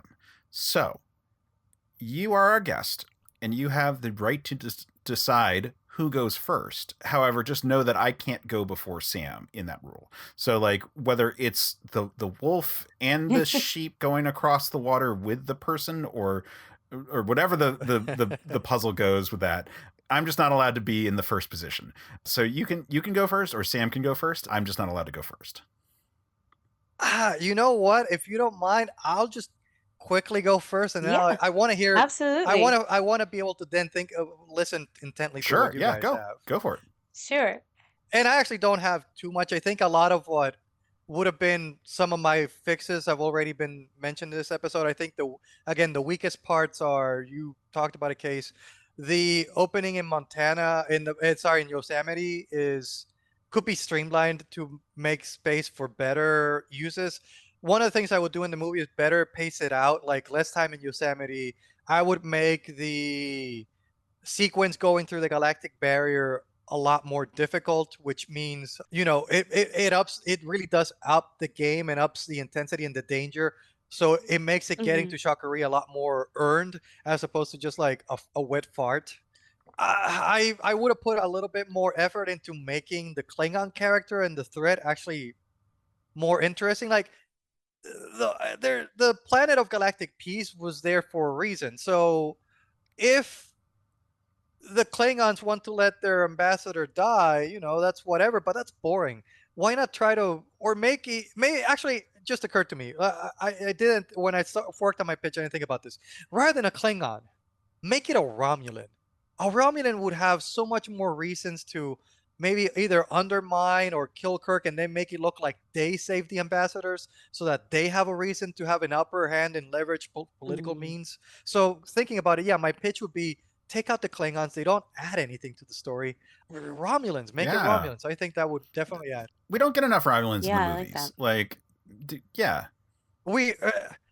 We don't. And Star Trek 3 is the reason for that. But again, and I think the only other thing I would add is, again, I would have taken out that time in Yosemite, and I think I would have added maybe more conflict on the ship of like maybe more of a power struggle of Sybok actually trying to take over the ship as opposed to just, again, like a word fart, no opposition. It's just his. Like, make a little bit more cat and mouse intrigue and like mini sequences where it's more like not Home Alone, but a little bit more like Jason Bourne, like this like this thing where you could have really interesting sequences of Sybok ultimately struggling to take control of the ship, and again, makes his journey to Shakari all that much more fulfilling towards the end.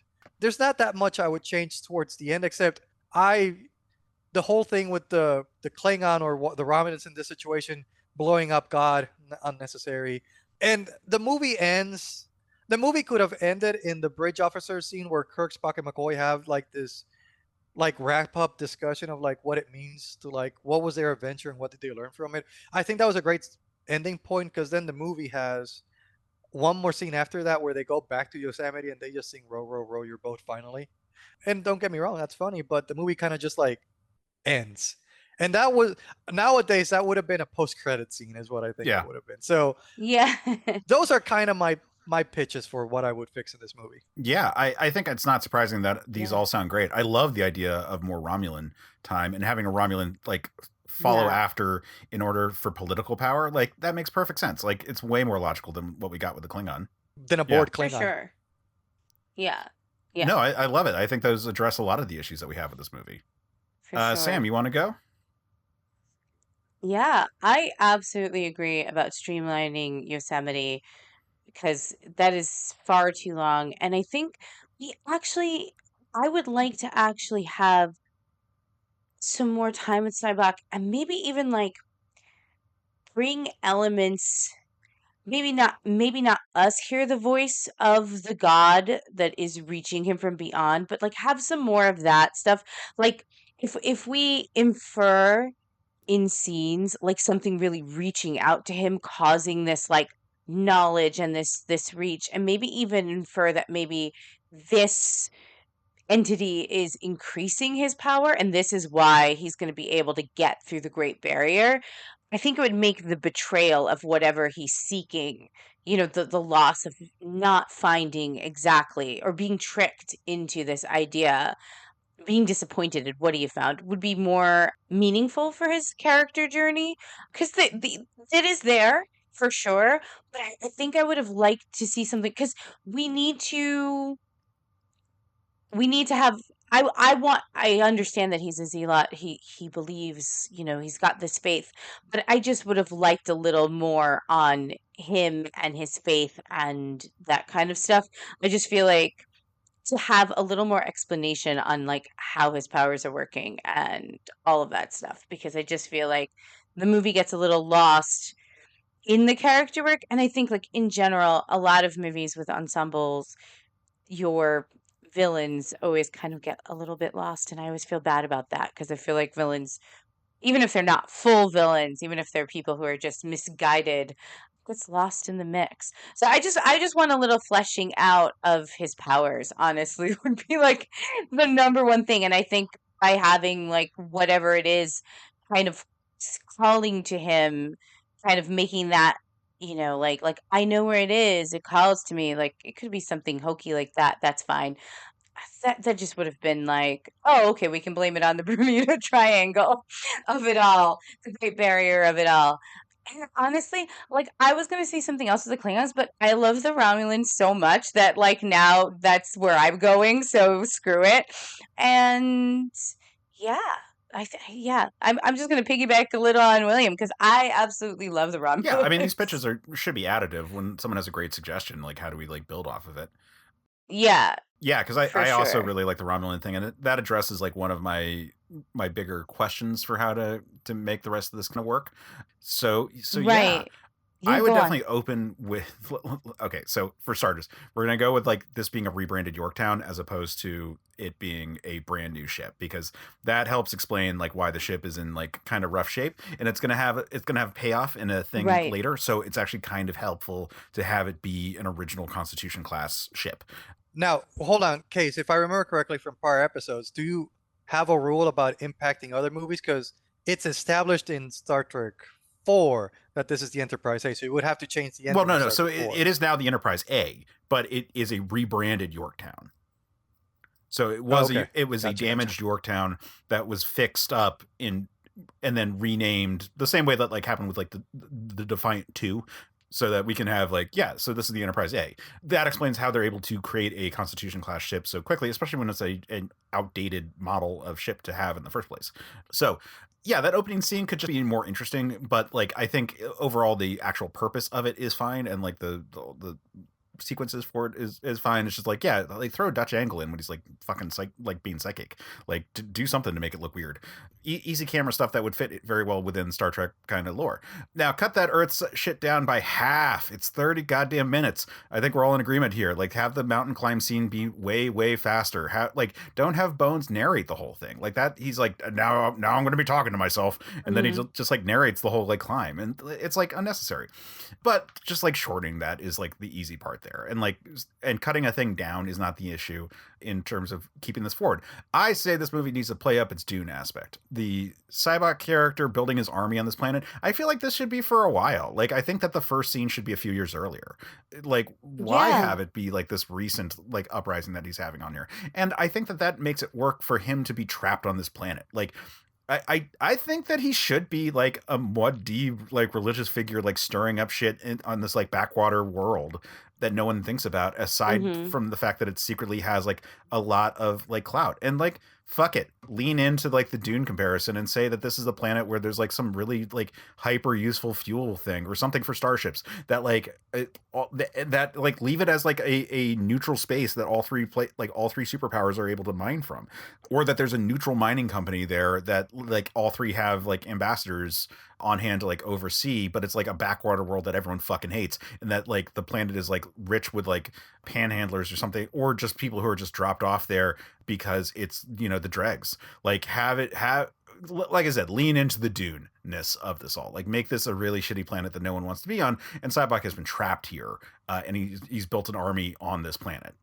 Yeah, and I think that speaks to something that's I think really interesting. And one of the weaknesses of this movie is that the Sybok character comes out of nowhere and probably took a lot of people from left field. It's like, not only have you never heard of this character, which is, par for the course, a new movie, new character, but all of a sudden he's Spock's character. If in the same movie you gave him some backstory, I think it would help a little bit. Oh, you've never heard of him because he's been here for years plotting this. That's why he's an exile from planet Vulcan. Like have him be stuck on this world. Like just like establish that. Yeah, years in the making. Now also, again with the whole Dune thing, we can talk about Sybok's powers. So here's the thing about Star Trek. Star Trek loves some fucking time travel.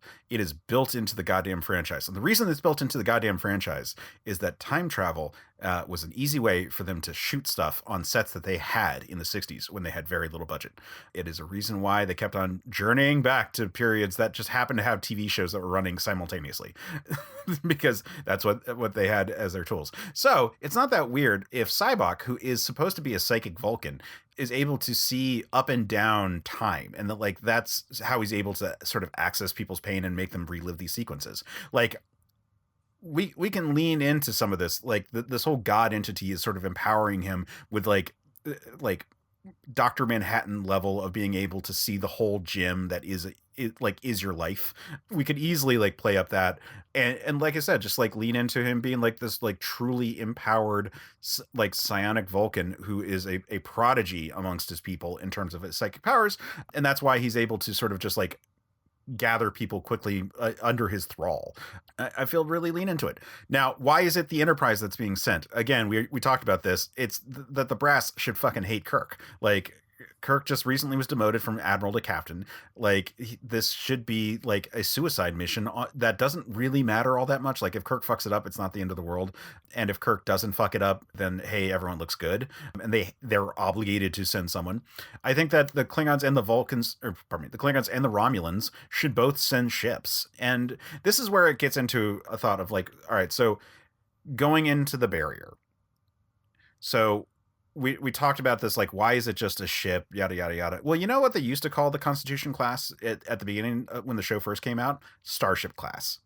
So what if this being the Yorktown, it's the last in service or one of the last in service Starship class ships.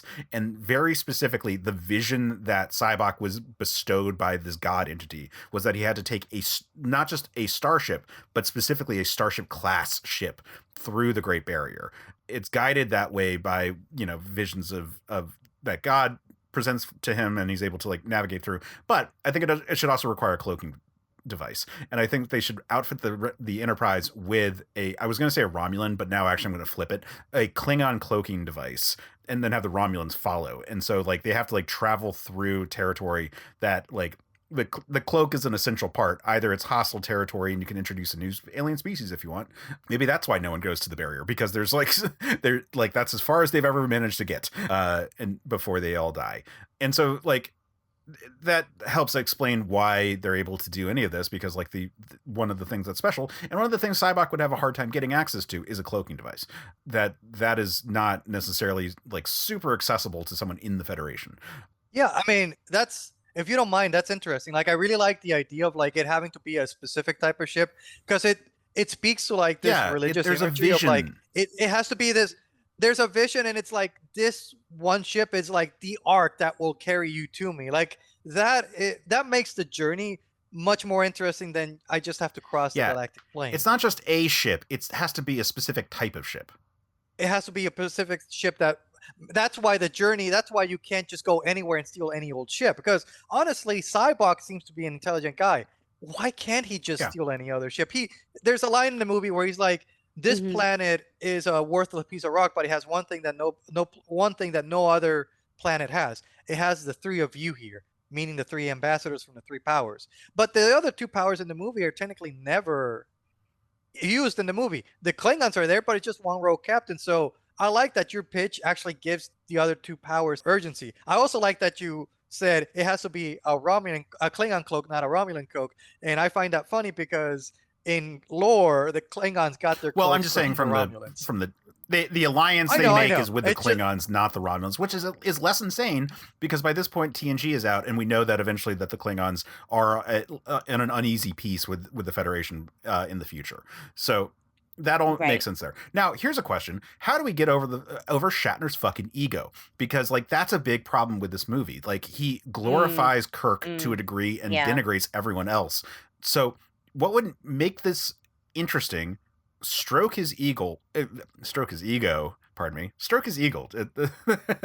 Eagle. No. I know exactly how I would treat this. Here's my pitch on this one. Go Act 2, Part 2. So basically, from the time Sybok actually like defeats the crew of the Enterprise, Kirk actually gets brainwashed and acts as the right-hand man to Sybok for overtaking the Enterprise and also the Romulan ship that are involved in this whole thing. That Kirk is super fucking dangerous under the thrall of Sybok. Now, the reason that Sybok doesn't do anything to Spock is that Spock is not just his brother, but also a character who has died and come back. So he wants to use him as a religious symbol, but he needs him to be a willing participant in this. And that sort of can be an admission that the people are being controlled, as opposed to just, exactly. And so like Spock's mission throughout this, like the B plot of this section of the movie, is that Spock is freeing people. Like we can have that Scotty evaded everything and is just too goddamn smart. And I, like I said, like there was an accident or something blew up or something, and he went to go look at it, and that he turned around and all of a sudden things are have been taken over, or Kirk is like out of his mind. He gets a message from Kirk where it's like, that doesn't sound like Jim, and then we continue on from there. And this way, like Kirk can be like this badass character who's able to defeat like everyone on the crew, or like outthink everyone on the crew, and also these Romulans, but he's doing it in the service of Sybok, and thus we have an engaging plot for him. And like I said, it splits up him from Spock, and Spock and McCoy can be like part of like the rebellion team on this whole thing while they're like traveling to the Great Barrier. And then ultimately, when freed, either Kirk can bring them along and like they're curious. Kirk should break out for the whole like why does God need a starship bit. I think that scene could be tighter. Tighter's the wrong word. I feel like you could rewrite that and not have it be like why does God need a starship? Like, you know, it could be a more interesting point. But like I get the idea that Kirk snaps out of it and like snaps everyone out of it. So maybe having him already be under the thrall and like is able to finally like fight it is a testament to his character. And so again, we're just like boosting Kirk, but we're doing it in a way that is like dramatically interesting, as opposed to him just being like along for the ride, and then eventually like, why does God need a starship? You know, it's like give him some pathos in the scene, like have him, you know, break free of the commanding nature of Sybok, because again, as we noted, this is not a very powerful deity, and so it's fine to have him not be like I think that Sybok actually should be the raw power that he really needs. Like Sybok's psionic powers as a Vulcan and as this, you know, prodigious Vulcan are how this God character is able to control these people. Like this God character couldn't do it on his own. Like he might be able to amplify the power of Sybok, right, but Sybok is the actual weapon here. And that makes Sybok more interesting, and it, you know, it makes him having a direct you know, relationship with Spock. And so you have to ask yourself, how powerful is Spock secretly in this whole situation? Like, is Spock too reserved to use his own degree of like psionic abilities? I think those are interesting questions to ask there. But yeah, and that's my big thing. Yeah, I mean, I think it's really interesting because you know, a good movie is a good hero is only as good as your antagonist, and if your antagonist is a bit of a wet blanket, then your hero by extension. So I like the idea of, I guess, giving Sybok more meat in the script and maybe more power. It makes him a bigger obstacle for the heroes to overcome. And you know, when you started throwing your idea of like Kirk being brainwashed, at first I was like, really? I don't know about that. And then I started thinking about it. I'm like, it's actually not only do I think it actually makes sense in as a story tool, but I think actually Shatner himself would have liked it. And the reason I say that is because you almost described his plot for Kirk coming back to life in his novel The Return, where Shatner gets brought back to life by the Romulans and Borg using technology, and he basically becomes a slave of the Romulans, and he's used as a weapon, and he's shown as like being it's like Kirk unleashed, like Kirk without the angels on his shoulders telling him what to do. Just Kirk without any restrictions is like a force of nature, and he's like really dangerous and really bad. I mean, and we know that Shatner loves playing an evil Kirk. Like he enjoys playing evil Kirks when he shows up or like when they do like the split good evil Kirk episode of the original series. I'm going to be honest, the thing that sort of like drove that particular idea was the episode of Beast Wars when Optimus Primal gets like turned into a raging lunatic. Like but I think that Shatner would really dig it, and it would be really cool to show off like a Locutus ass fucking Kirk. But in this case, it's that he's in the thrall of a, you know, psychic cult leader as opposed to the Borg. Yeah, so I think he could be an interesting, and he's not the villain of the movie, but he would be, you know, have a villainous portion of the movie where he's getting to play the greatest hits of his Star Trek career. Yeah, I mean, again, I think there probably would be something about his directorial debut where he may not want his protagonist to have to, even for a part of the movie, you know, be a lackey to someone else. But I think if you explained the acting potential and then the reward at the end of the movie, I can't see how he wouldn't like be like, yeah, this is a good story. Yeah, and when I say when I say he would be Sybok's dragon, like I want him to be like the Darth Vader to the Emperor here. Like it's not just a lackey. It's like it should be the elite. And I would add something to that, to your pitch. I think one way to really present that would be if you have both governments involved, and say there's been, up until this point in the movie, there's a Romulan ship and a Klingon ship. Have Kirk be so good that even with this Yorktown, maybe one of the ships, maybe he destroys one of those ships. Like he's so good, and people remember how dangerous he's as a Starship commander, that he is not only able to, even with an older ship, not only hold off both of them, but maybe even destroy one of them. It's like, holy cow, Kirk is badass and dangerous right now when he's unleashed. So, I mean, that, building on your idea, that might be a cool way to not only do it, but also trim the fat towards the end of the movie, because still juggling 3 ships and that climax, you got the crew of the Enterprise, you got Sybok, you got God, and then you have those 2 other ships. That's a crowded ending. So that's also a good way to trim it down a little bit for that ending. Yeah. So that was my thoughts there, and I feel like all of ours can kind of like synergize pretty well here, because like again, like your pitch about having it For actually be sure, the Romulans yeah. stalking them is great. So have it be, like I said, like have it be a starship, have it be a Constitution class vessel that gets outfitted with some Klingon tech, and like have some Klingons on board so you can have them represented, but then have, like I said, the Romulan be or rather, like you said, have it be the Romulans like chasing them, because I think that's more interesting. Yeah. It's more Yeah, for interesting than sure. just a sleeveless guy shooting space Right. transport out of his mind. Although, still, he offers you the opportunity to eventually be a sleeveless Klingon. Oh my goodness! Please, Maybe one day. if you ever talk to my director, tell him that. Maybe for Farragut Forward 3. I have put it out there in passing that if I do come back, there will be changes to my I outfit. don't blame you. I've seen how difficult it was to function in that. Maybe that one scene I have, they call me and they just cut me out of bed, so I'm in my Klingon pajamas or something. I don't know. Yeah. All right. That'd be great. And it's Yes. sleeveless pajamas. Oh my goodness. Sleeveless dream. leather pajamas. All right. I feel like we have done a pretty good job tackling this movie and sort of assessing the areas where it could have been stronger. It's still a Star Trek movie. Like I still enjoy it. Like it's, probably the worst Star Trek movie, but it's still a Star Trek movie. Yep.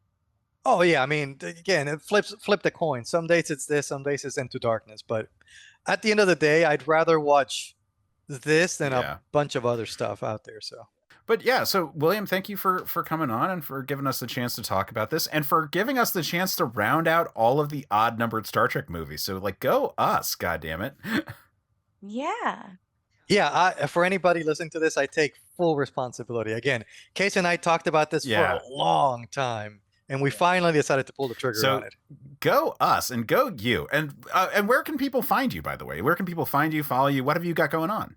Yeah, I mean, right now, the next thing that people can follow me on is Farragut Forward, the project that we've been working on for, oh my God, feels like so long. It's been 3 years, I think. Since its inception, when we did the prologue. The prologue for Farragut Forward is on YouTube. We did it as a test just to see if it was what would Farragut, for those, and I won't go into the whole spiel. Farragut was like this long-running YouTube fan film series for Star Trek here in the Washington, D.C. area. Getting involved with them through getting to meet them at conventions, we kind of floated the idea around and finally decided if Farragut Forward were brought into the movie era, which is the era that all of us involved in it are really, really passionate about, what would it look like? So we did this little 3-minute short. It came out great, got a lot of support. So that led to us making a full-length movie, a 30-minute movie, which is about to debut. We've finished off main photography. We're in editing. I should note that by the time this episode drops, that Farragut Forward will have premiered. Oh my goodness, even better. So people will be able to catch me on that, hopefully on YouTube. Other than that, I don't really have any other film projects lined up yet. It's really, I work a lot with Chaotica Studios, so whenever in Farragut Forward Films, so whenever they need me, I'm hopefully going to be involved with that. Normally, just follow me on, the easiest way is follow me on Instagram under William_J87. And is that spelled out, or is that just the letter? Oh, sorry, William_JAY87. Okay, yeah, I couldn't remember off the top of my head, so I just wanted to make sure. Yeah. No, good call. You guys can follow me. You guys can also find me on Facebook on William J. I post a lot there. But really, if you want to find out what conventions we're going to and that kind of stuff, Instagram's the easiest way to find me. Nice. And Sam, if people wanted to find you, how could they do that? Well, I am here. So you can find me wherever you listen to podcasts for another pass. Occasionally, probably should do it more, but occasionally I do check our Discord. Other than that, you can't find me because I am searching for my own God somewhere in the center of the universe. And if you have any complaints about anything I said tonight, you can find Case at... You can find me on most platforms at Case Aiken, except for Instagram, where I am holding on to my AIM screen name for dear life. So there you can find me at Quetzalcoatl5, which is Quetzalcoatl 5, because I was a pretentious mythology nerd and Legion of Superhero nerd in high school. Anyway, so you can also find the show on Twitter at Another Pass. You can find us at our website, certainpov.com, where you can find more episodes of this show, as well as a ton of other great podcasts. I'm going to give a shout out to our now dearly departed Screen Snark. The episodes are still live and they're evergreen. Wonderful conversation between Matt, our former editor, our friend Rachel, and then whatever cool guest they wanted to have on to just talk about the media that was inspiring them and what they've got going on with their lives. It was a great interview show that used media as a jumping off point in terms of having these like deeper conversations about who you are and everything. So that was a really good show. And you know what, like it's sad that it is ended, but it was a great run. It went for 6 years and that's an impressive load for a show. So really, really cool show. Go check out some of those episodes. Maybe check out the one that I was on. Sam, you were on that one, right? Yep. Yeah, so check out those 2 episodes, actually 3 episodes, because I also, when we did the round robin for CPOV years ago, ran it because the other guys hadn't actually listened to the show. But yeah, so check that one out, and then circle back. Sam mentioned our Discord, so you can find us there. You can find me there. There's a link in the description for the episode, or if you go to certainpov.com, there's links all over the place. You can get on our Discord. We're very inviting. It's a lot of fun chatting. The conversations have been really great recently. And yeah, once you've had your fill of Discord chat or Instagram, I was about to say photos or videos, in all the things that Instagram has. And if you've checked out our YouTube channel, Certain POV Media, where you can find these episodes or as well as videos that I work on, you should come back and check out our next episode. Sam, what have we got coming up next? Next time, we'll be talking about Highlander 2, The Quickening. But until then, if you enjoyed this, pass it on. Thanks for listening to Certain Point of View's Another Pass podcast. Don't miss an episode. Just subscribe and review the show on iTunes. Just go to certainpov.com. Another Pass is a Certain POV production. Our hosts are Sam Alicea and Case Aiken. The show is edited by Sophia Ricciardi. Our logo and episode art is by Case Aiken. Our intro theme is by Vin Macri, and our outro theme is by Matt Brogan. CPOV. CertainPOV.com.